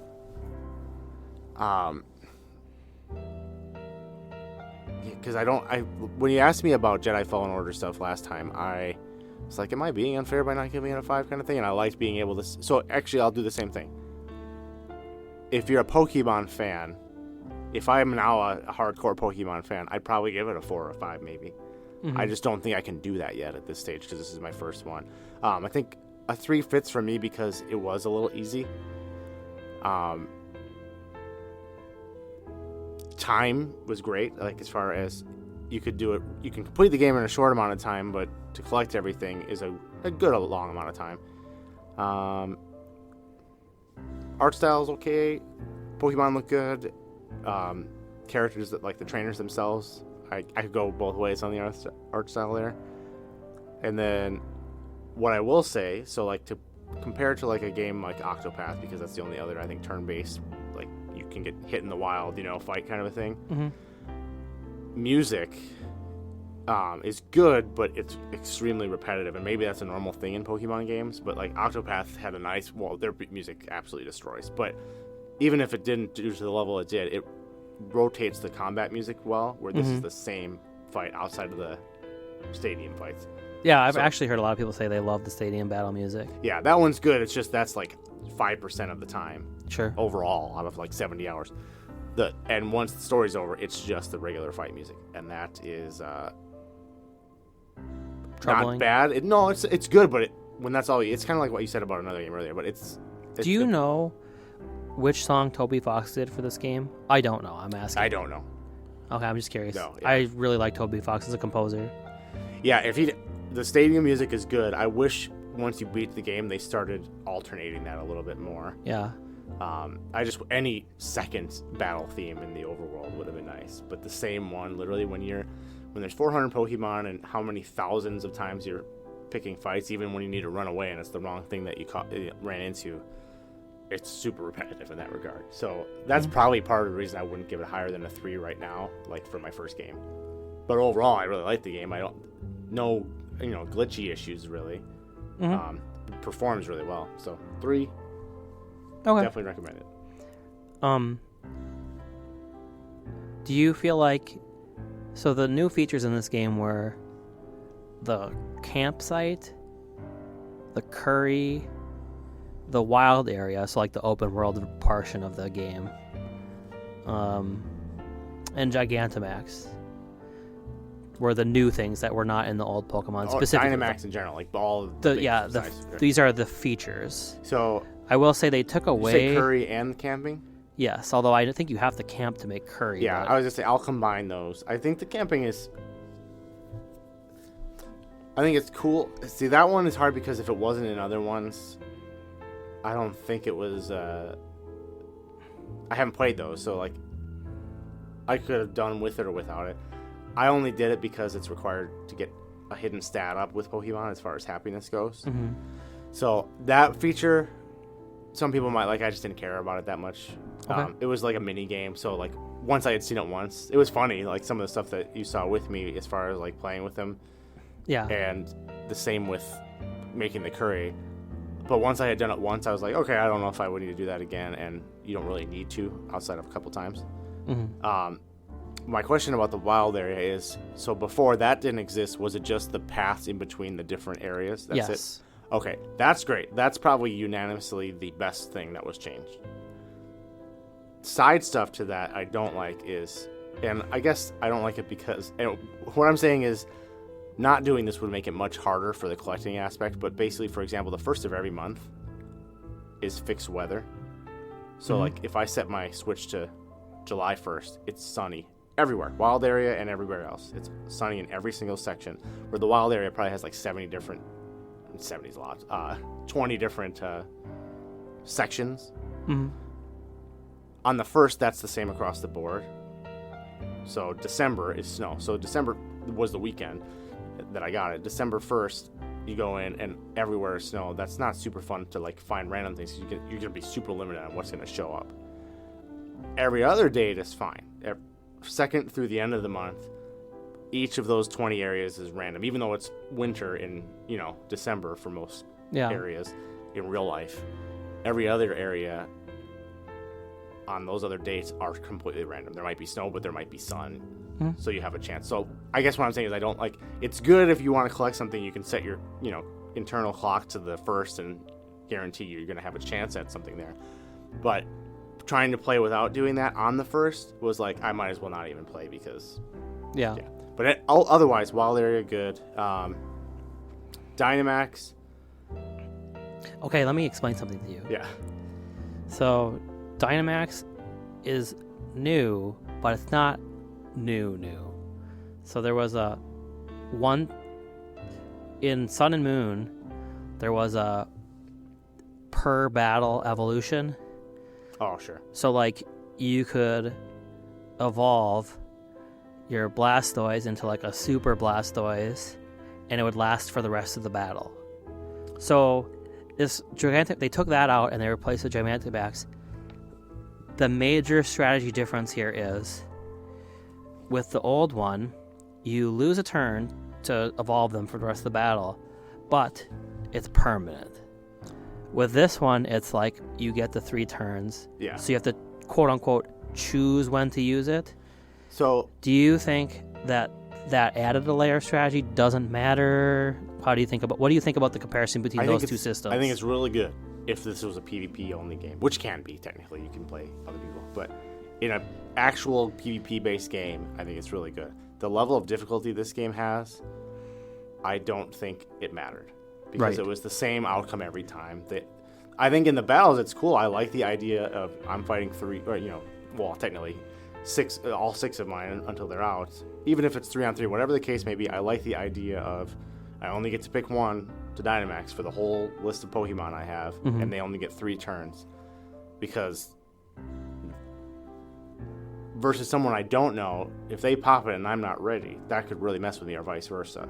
Or maybe I'm ready for it and I guard it really well without using mine, and then the computer does it the same time every way, so it added no flavor in that regard. So I think it's a good strategical add. I don't think it was used well in the story. Yeah, unfortunately, this game, correctly, it has to be made this way because it just has to. It can't change, but it's designed for 6-year-olds to be able to beat. Right.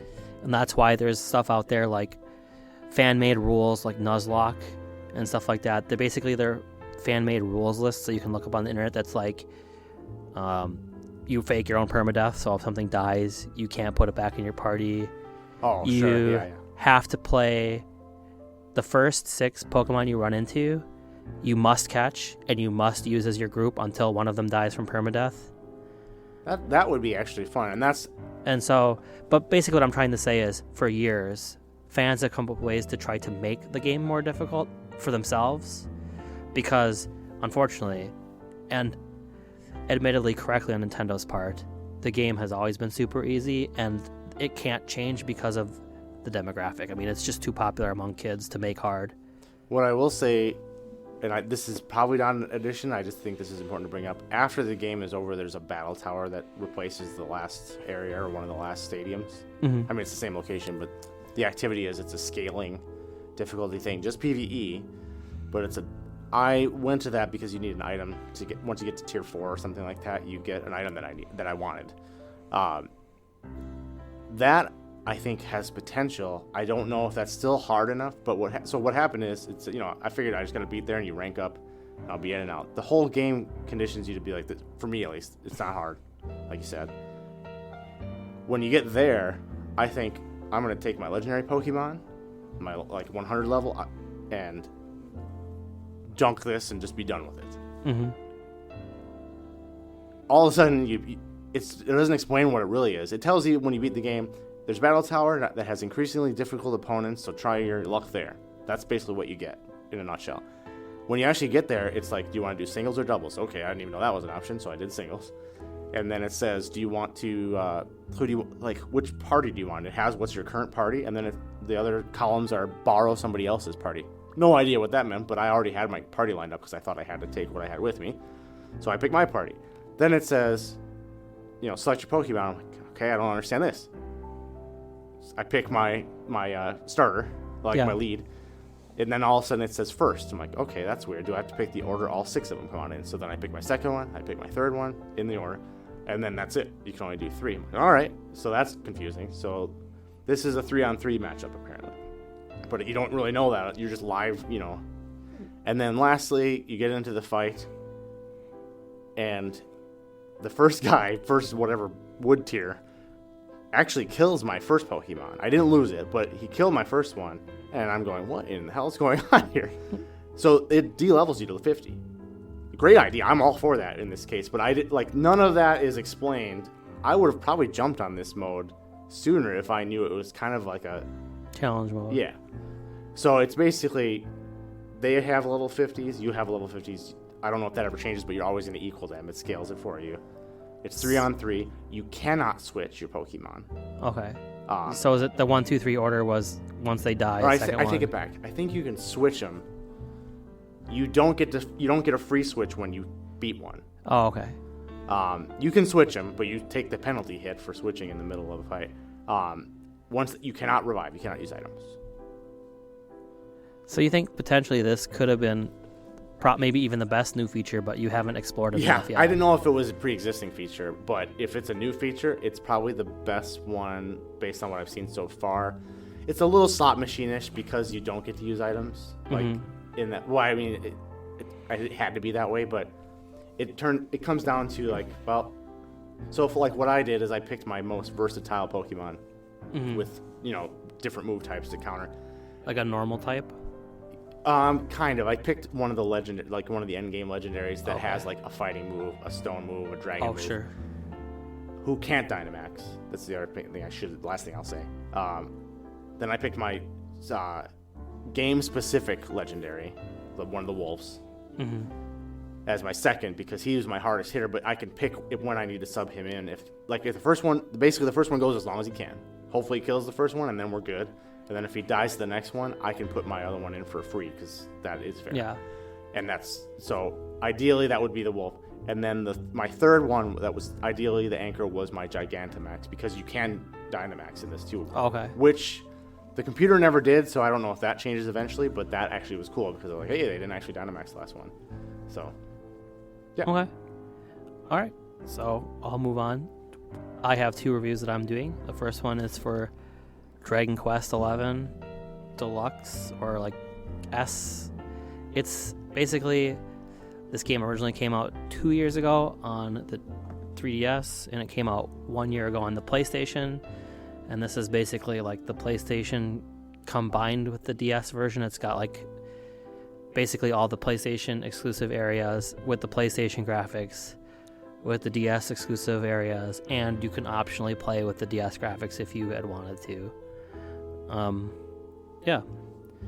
So, I've been looking forward to this game for a long time. I've been looking forward to playing it, like I've talked about before. I don't have a PlayStation 4, so I have been patiently awaiting the Switch release. I've never really been a Dragon Quest person, personally. But the thing that you should know about Dragon Quest is that in Japan, Dragon Quest versus Final Fantasy is like the Genesis versus the Super Nintendo. Like, it's 2 super popular franchises that are often compared to one another because of the popularity of both of them.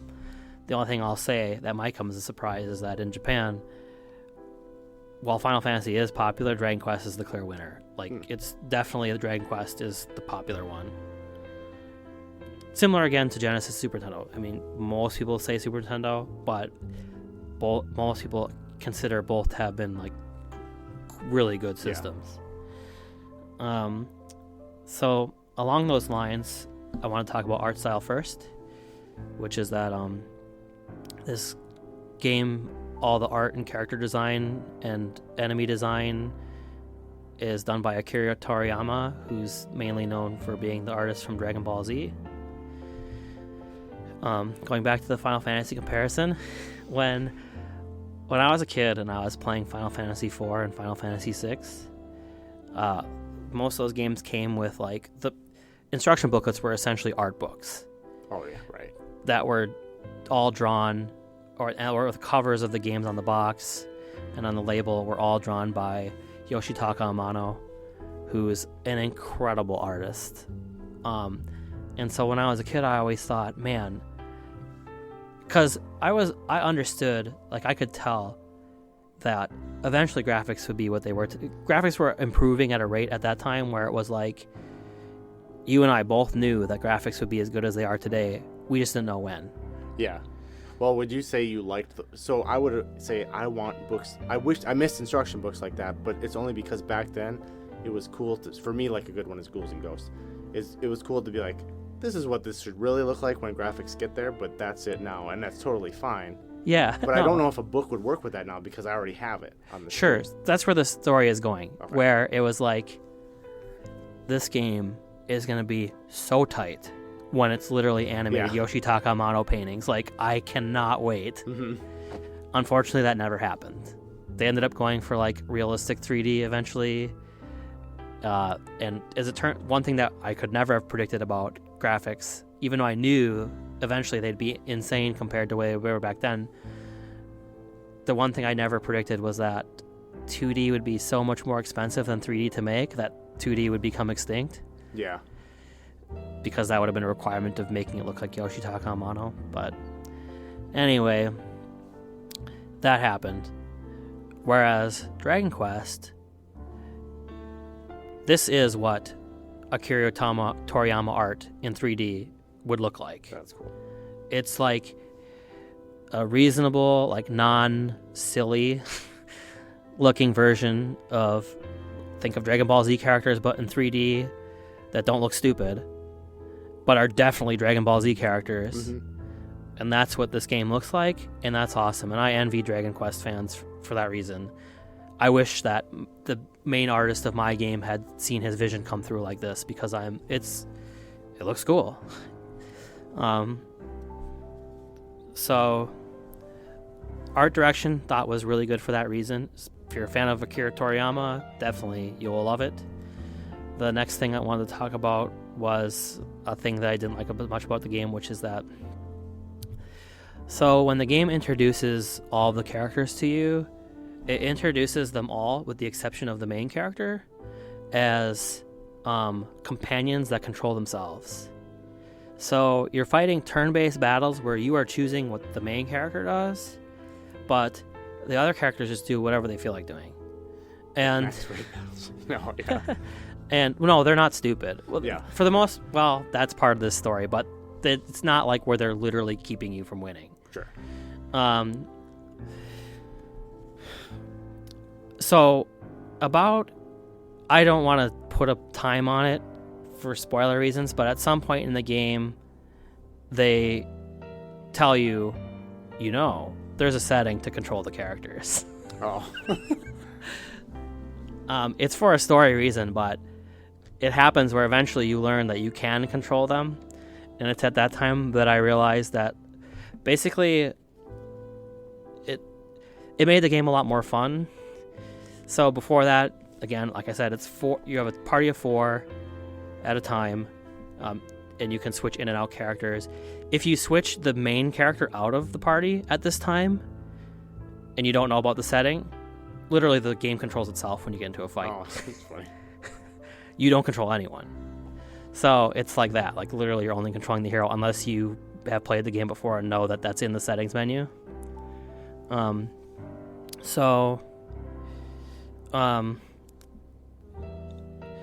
that reason, I found it really, I was kind of upset about that, or not upset, but like that made the game more boring for me. Yeah.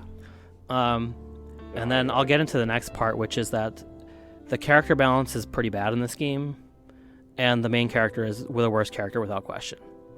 So you feel forced to keep him in the party because you want to control someone, but he also sucks. Yeah, that's awful. I will say this. I spec'd him. So this game has cool character customization. It's sort of like you get levels and you get points. It's sort of like a sphere grid type setup from Final Fantasy X. I'm trying to think of a good way to describe it to someone who hasn't played that. It's like you start in the middle, and as you get points, you can build out in any given direction. And like the farther out in a direction, the more points it costs to keep going in that direction. And so, for instance, the main hero character, we'll use an example. He has swords up to the upper left. He has great swords, like two-handed swords, to the upper right. Mm-hmm. And then everyone has a category besides specializations that's basically just like free stats. For this one, it was called the Luminary, because that's his title. Mm-hmm. But essentially what that category really is like just a crap load of free dexterity, a crap load of free strength, like building your limit meter faster, mm-hmm. stuff like that. Okay. So for the most part, even though they're laid out differently, every character gets the same basic stats from that category. Anyway, I'll get on, which is to say that. So then the other thing about this is that the tier list, by getting the ability to control the characters, you find out that very quickly that the computer is not abusing Eric properly. Who is basically like the rogue in this game. And if you use his skills correctly, he does insane boss damage. Like, literally one-shots most bosses up until like the last 2 bosses in the game, and even then he put the second to last boss into red health by using the super combo that I developed with him. Now granted, this combo takes some setup. You have to fully charge his limit break before engaging the boss. So like what I would do is, like, before the boss room, I would just fight random battles until I had his limit break filled, and then engage the boss, use his limit break instantly, and then his limit break is like a power-up, like a self power-up. So he just was super strong, and then I would use the combo of, he has 3 moves that work really well together. 1 poisons the enemy. The second one creates doppelgangers that copy his attacks. And then the third one is just a move that does 6 times damage to anyone who's poisoned. So you get him super hard from his limit break, poison him, then you get the triple attack thing, because the 2 doppelgangers copy whatever you do, and then you do 6-time attack, so literally you're getting like 18 times damage, and it does significantly more damage than everyone else in the game. Just to finish up on the tier list, well, I probably shouldn't just go through the whole thing. I'll just say that Eric and Serena are S tier, and then Jade is like A+ tier, because like she's the best damage character in the game by far with no setup. So like after Eric blows his load, or if you don't want to take the time to set up his limit break, Jade's going to do the most damage by far. Okay. But if you are going to fight a boss, so it's like worth setting up, then Eric destroys even her. And Serena's just, she is not that great when you first get her, but she scales super well. And at the end of the game, she's insane. She's the best character, actually. Did that make it more fun, or like, do you feel like you can't use certain other characters? So for me, I like this in the sense that I think it's cool that these characters are powerful, and I like that, like, speccing Eric to do that specific combo felt rewarding. It was like, I chose these abilities to learn, and it turns out the combo that I'd pictured in my head works. Yeah. And so it's cool. Or like with Jade, I really enjoyed adding, like, she can do spear or claw, so I have no idea how good spear spec Jade is. But claw spec Jade, I immediately looked at the first couple abilities, I was like, this looks good. And filling that out and then having her do insane consistent damage was like, this is cool. Okay. Whereas basically the middle section after those 3 characters is all like healers and stuff, because healers are always generally useful. And then the bottom character is Hero. I will say this, Hero can spec into Greatsword, which I didn't try. I did spec a different character into Greatsword, and it's definitely better than Swords, but it's not as good as Jade, Eric, or Serena. And I will say that, like, the first act of the game, the story is basically like the Master Sword type thing. Like, we need to collect the stuff to get the Master Sword. It's called the Sword of Light in this game, but canonically, one-handed swords is the spec, because that's what the Sword of Light is. Yeah. So I would feel stupid specking Greatsword for that reason. Yeah. But even though, from what I've seen, it's definitely better. Swords are the worst weapon in the game, and sword spec sucks. And for that reason, the hero sucks. He's also kind of designed as like the jack of all trades character, because he can do some healing and some like offensive magic as well. And so his healing is like convenient but crappy. Yeah. And his damage magic is just like completely useless. And so yeah, he sucks so bad. And because of the first half of the game making me think he's the only character I can control, it made me feel like I had to use him. Yeah. And then even in the second half, where I just like stopped using him, it was like, it felt like, oh, well, like the main character, I don't even use him. It's kind of strange. That is weird. And so that was one of the things that hurt me about the game. The other thing I will say is this. The hero, as you can probably tell by the name Hero, and I gave names to all the other characters, is a silent protagonist. He doesn't talk. Oh, right. Yeah. This does not work in an RPG, in my opinion. No. He's like completely boring for that reason. The other characters have varying levels of like how interested I am in their backstory, but they all have a backstory. Mm-hmm. Whereas the hero is silent. Also, he's like super non-emotive, which is also bad. Like Breath of the Wild, Link in that game is a silent character, but he very clearly reacts to Zelda's distress. Because there's a lot of he's not uninvested. A lot of the flashbacks in that game are like Zelda stressing out about her not mastering her powers, and he's there for her. It's obvious. Yeah. Has Link ever not been a silent character in anything? No, I don't think so. I mean, it wouldn't make sense. But I mean, at least in his 3D games, he's still emotive. Right. So, like, there's a scene in this game that really bothered me where one of the other main characters, a friend of theirs, dies. And so he's up there, and they can't sleep, so they go out away from everyone else. And so you're supposed to go out to go check on him. And he goes out there, and they say their whole spiel, like, oh, they're my best friend, I miss them, all this.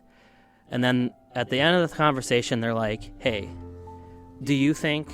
They're just like, I can't go back to bed. Can you just hang out with me? Because that would mean a lot to me. And he just nods. He doesn't, like, give them a hug or, like, even be like... Yeah, that's... So they respond to him like he isn't talking, though? Yeah, like, this person is crushed. No, but I would say, like, part of the thing with Link 2 is, like, there's certain silent character parts that the non-silent characters don't even really interact with him because it's so weird. Mm-hmm. Do they respond to him like he's actually would have been saying something and it's just his depicted delivery is terrible? I would say yes on that one. Like, in that case, he nodded, but were they actually like, oh, thank you so much? Yes. Mm-hmm. Yeah, I don't know if anything is good in that regard, but I don't know what's worse. I mean, for me personally, a silent character in an RPG can never work. Right. But this really made it stick out to me where I was just like, what is this? Can we please just give this person a hug? They are killing themselves for you to hang out with them. Like, I don't know. It really made me upset. With the exception of Link, because you made that exception, I don't, and I agree with it, like, because that's never been an issue for me. Everything else I think is, and including, like, not even just RPGs, like GTA 3. Mm-hmm. Granted, it's a game that changed the game for them. That was so awkward how he was silent. So my point is, GTA Online and Red Dead Online, your created character is silent because I don't know if they had a great option of that and it's voice acting at this point. GTA 3, it wasn't a custom character, so there should have been voice acting for him. You know what I mean? Like, it's just weird. I don't know that and what I'm trying to say is I don't know that it ever works now besides Link. Even though Red Dead... I mean, I think they should give Link a voice, but it worked better than this game. Yeah. Oh, what I'm trying to say is I don't know if it's ever good. I'm giving Link a pass, but I don't think it's ever I would good. like it if they gave him a voice, but I wasn't torn out of the game like I was in this game when you go back to your hometown for the first time and your mom thought you were dead and she's crying and you're just like nodding like, hey, nice to see you again. I would much prefer a voice that you, even if you have to choose a couple responses that don't matter so that you're engaging back. Yeah. Versus nothing. I'm talking about even the online GTA This world. has like yes/no questions from time to time, but they're completely irrelevant. I don't like it when I'm even I know what they do in voice acted games where they don't give you a voice because they're trying to have it like, well, that doesn't sound anything like I think I would sound. Like if you make your character, but I'd rather that fail and try than nothing. Sure. The last thing I wanted to talk about was the soundtrack. The soundtrack is like fully orchestrated music, which is cool. I really it's my favorite type. I like it when the music's fully orchestrated. That being said, the music in this game, in my personal opinion, sucks balls. With the exception of Veronica and Serena are twins. So they have the same character theme. Their theme is sick, but everything else sucks. I can explain why. Imagine playing a game that takes 50 hours to beat, where literally at least 80% of the music is written by John Philip Sousa. I mean, it's not. Yeah. But it also is. Yeah. It's so... It just doesn't feel like it fits. It sucks. I really don't know what else to say about it. I don't like it. I heard someone, actually a YouTube video I watched about this game was making fun of the music, and he said that the battle music makes him feel like he's watching Adam West Batman. And, like, the comparison is legit. Like, it actually is like the fight music in Adam West Batman. That's awkward. Maybe, like, funny once or twice, but it's just the game's 50 hours. Yeah. It sucks. It's kind of like what you were talking about with Pokemon. There is actually boss battle music, but general, out in the open world, random battle encounter music, it's always this Adam West music. Written by John Philip Sousa. That kind of stuff passed for NES. Like, you know what I mean? Like, yeah. Limitation-wise, but we're so, past that. Let's get to rating. Wrap it up. I feel really weird about this game because the game is really well made. So, like I said before, game came out on PlayStation 1 year ago, DS 2 years ago. So this is the game plus all the DLC from both games included for free. There's unlockable costumes by getting achievements inside of the game. Switch doesn't have achievements, but they built them into the game. It's the same type of stuff of Xbox achievements. Or like certain story things just give you outfits because it makes sense with the story. And so, yeah, it's got costumes that are gameplay achievements, not purchases. It's got free DLC. I don't want to say two games combined, but there's like a lot of stuff that's exclusive to PlayStation, a lot of stuff that's included that was exclusive to DS before. So you're kind of getting like a game and a half. Sure. The music, even though I don't like it, as in like I think it's not pleasing to my ears. It is a full orchestra playing it. Oh, right. Yeah. Okay. So it's well made. The graphics, I do like personally. So it's well made in that sense. What I'm trying to get at is, even though I did not enjoy playing this game, there were parts of it that I really was like, okay, now I'm getting there. Or like once I learned the air combo, I really enjoyed abusing the air combo. Yeah, it was fun. And like it's fun. It basically is fun exploiting the S tier characters. And I think the customization is a kind of customization that I really like. Like, oh, hey, I'm making the hero sword spec. I'm making this guy great sword spec. Jade, I'm doing claw spec. Eric, I'm doing dagger spec, etc., etc. You know, I like that type of customization. That's cool. What I want to say is, like, it's a reverse 2. So I'm probably going to give it 3 stars because we don't really have anything for this. You know, our 2-star rating is I enjoyed it, but I don't know if anyone else would. For me, this 3-star rating is I did not enjoy it, but I think most people who like JRPGs would like this game. Because and you think it's a good, well-made game. Yeah, it's a really well-made game. It's a brutally traditional JRPG. It makes no attempt to be Americanized or like add little like quality of life things that people want in new games.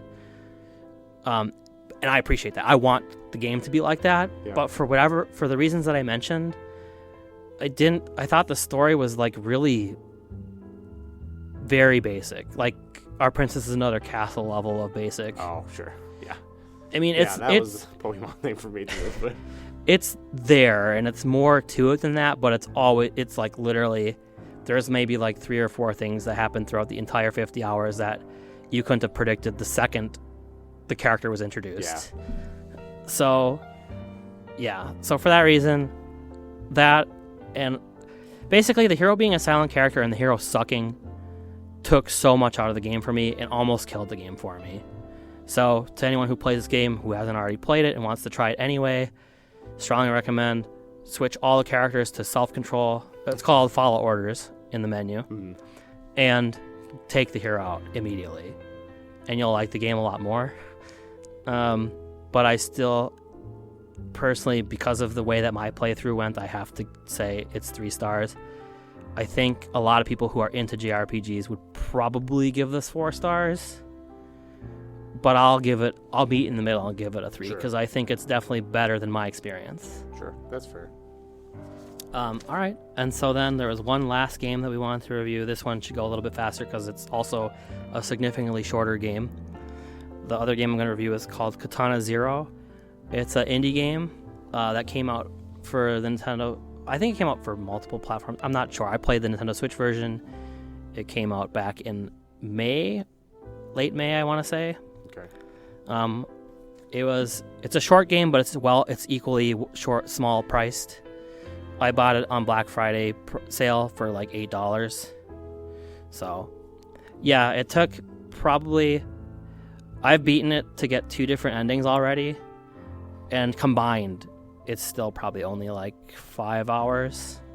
That's okay though. I mean, I think we pretty much are set on not having a review on value or not fixing that. It's short, but it's also cheap. Yeah. And the game, as we're about to talk about, is good. Yeah. So, like I talked about the story, it has multiple endings. It's sometimes a little bit darker than I would like. Like, it's dark. I know some people are into that. Most of the time, I'm like, think dark is kind of cool. But this time, there's some of the dark stuff is just like, it's like where it gives you 2 options and you don't want to press the button because you're just like, me personally, don't want to do either of these things. Yeah. So it's a little bit darker than I would like, but it's not like poorly written darker. It's just very dark at times. The thing that's really cool about it is I don't think... Okay, so after I beat the game the second time, I looked it up. The number of endings, I'm not going to say because I don't want to spoil it, but I know the number of endings. Mm-hmm. And I'll say that I was successful on my second try to get the true quote-unquote ending. And I think outside of the endings, it's actually... there's more to it than that. And what I'm trying to say is, while your choices in the game most of them do not influence the ending, they do influence the information that's given you. So sure. It's kind of one of those stories, like an Onion type story, where you sort of have the whole picture. It's kind of like House of X that just came out.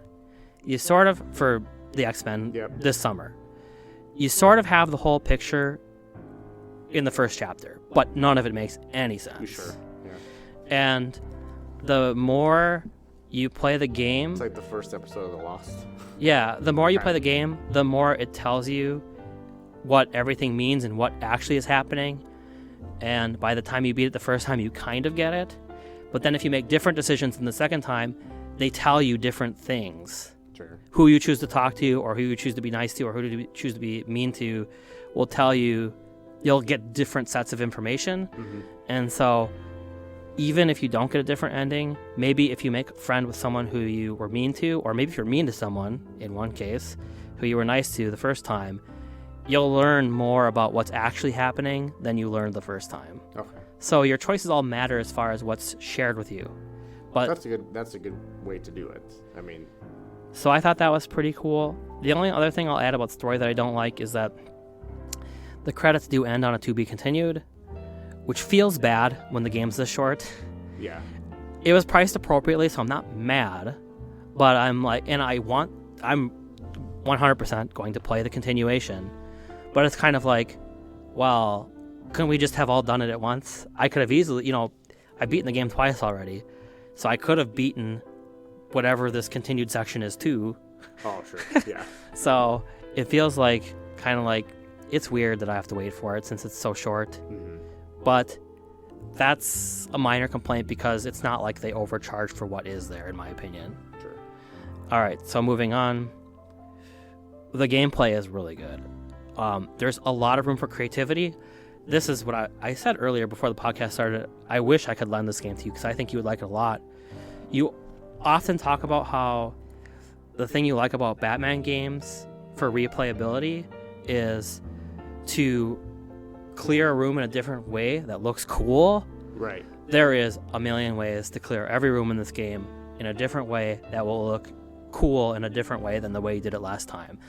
And what's really cool is that every time you beat a room, it shows, or you have the option of checking out a replay of what you watched it. And this has like the Max Payne time slowdown thing, but that's not picked up by the replay.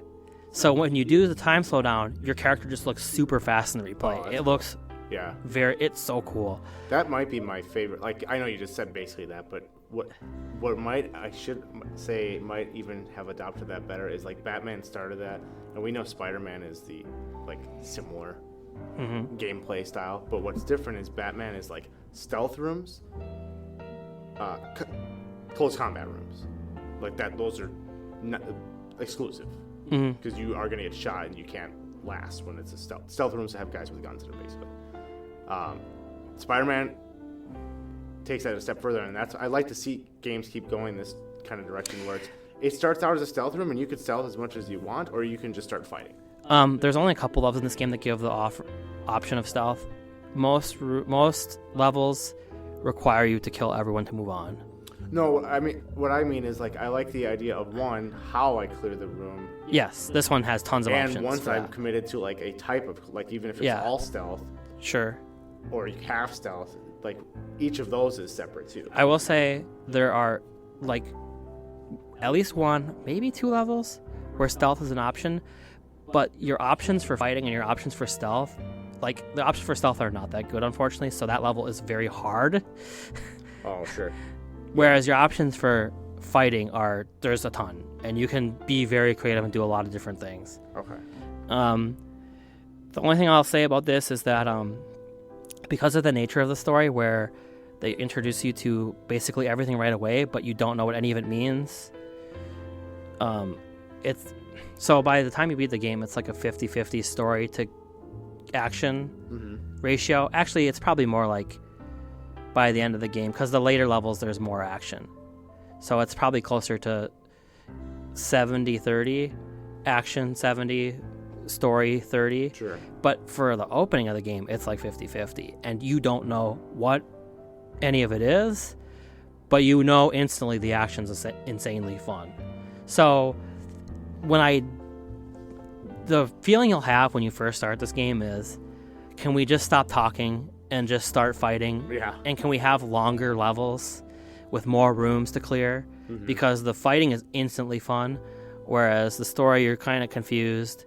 And so the disparance there is like, I just want to start fighting again. Sure. Yeah. But on the second playthrough, when you mostly get what's happening, then it's totally fine. Okay. Last thing I want to mention about gameplay is that, so everything in this game, one hit kills you. You have one hit that you can take, period. It's kind of like Super Meat Boy Celeste, where it's very forgiving as far as respawn time. So it's fine. Yeah, as long as the respawn is not... Respawn is literally instant, and it lends yourself to the creativity of it, because it's basically, the rooms are like puzzles, where it's like, how can I clear this room without taking a single hit? Yeah. And so it's sort of like a trial and error thing, and where should I spend my slowdown meter? Like, what's the hardest part of this room? And so, yeah, the creativity is forced out of you because of the one-hit kill and how it's like, how can I do this without taking a single hit? Unfortunately, what this means is that there's a couple boss fights in this game. Having one-hit kills really limits the design space for bosses. Yeah. There's a couple bosses where it's like, this boss is cool, but his pattern is very... There's only like 2 or 3 variations on the pattern, but it's like, if there was any more than that, how are you going to kill him without taking a single hit? Yeah. Because every boss has to be designed so it's possible for you to kill them without taking any hits. On some level, they're kind of easy. I mean, they're very hard because you can't take a single hit. But once you learn the pattern is very obviously designed to take no hits. So unfortunately, the one-hit kill thing kind of limits boss design. So the bosses are a little bit, while stylistically very cool, limited and kind of simple. So then let's get into design.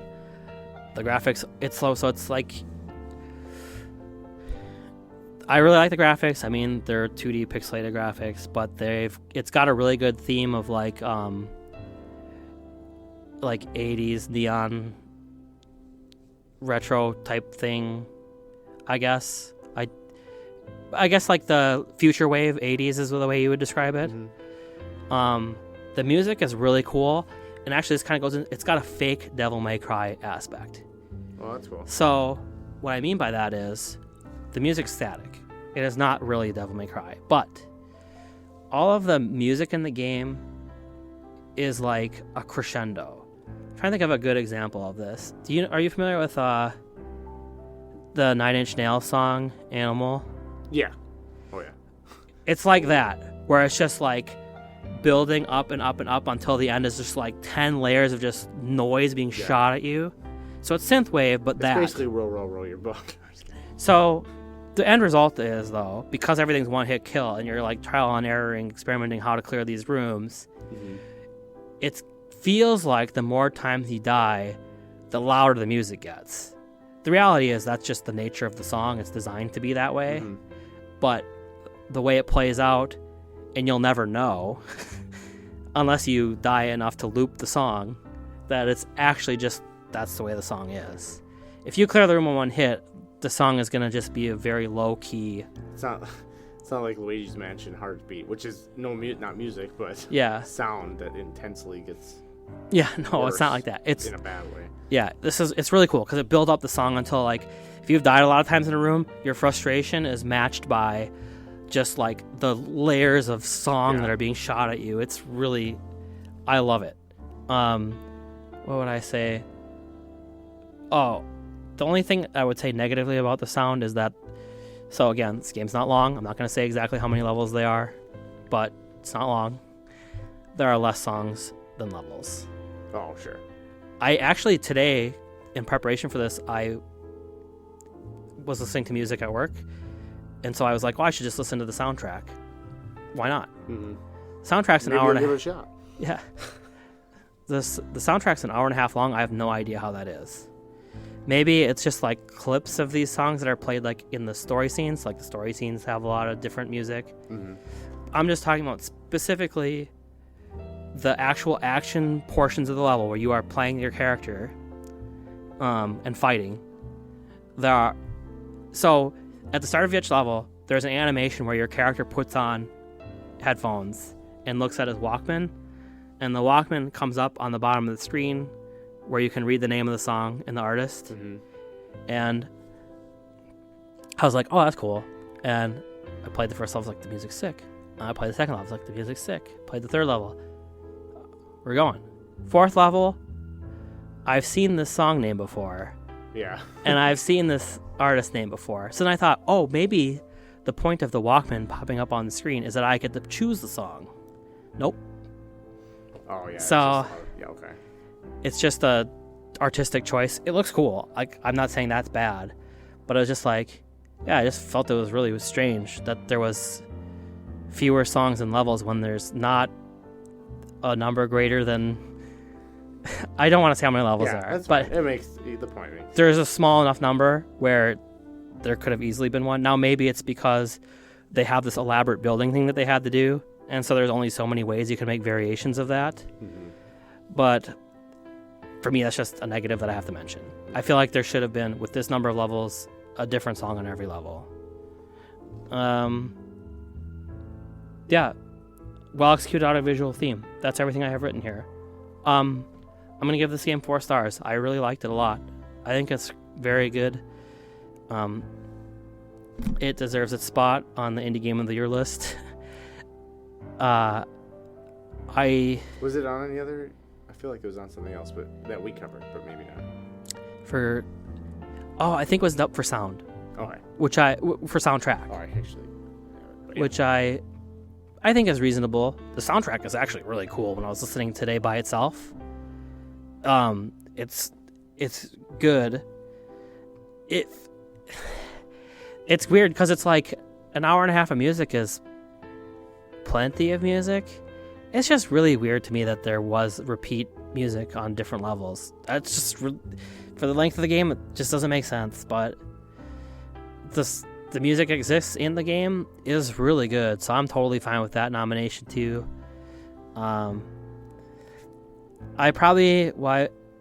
What's the difference between this and 5 stars? I'm not really sure. I don't think this is my indie game of the year. I think Slay the Spire was slightly better, but yeah, this game was really good, and that's all I really have to say about it without rambling, so we'll move on. And that was our last review, so that kind of wraps it up. So we did tape actually the 4th episode before taping this one, but we decided to put out this special episode before this week instead to get it out before the Game Awards so we could find out if our predictions come true. So you'll hear this. Next week you'll hear the actual 4th episode. We hope you enjoy this one enough to listen to that one. This is Slusher from the Xenneial Gamers League along with XHBK. We really appreciate you guys listening. If you do have any comments, what you would put for any of these categories, whether it be Game of the Year or Soundtrack of the Year, leave a comment below. Thanks for listening. Thank you.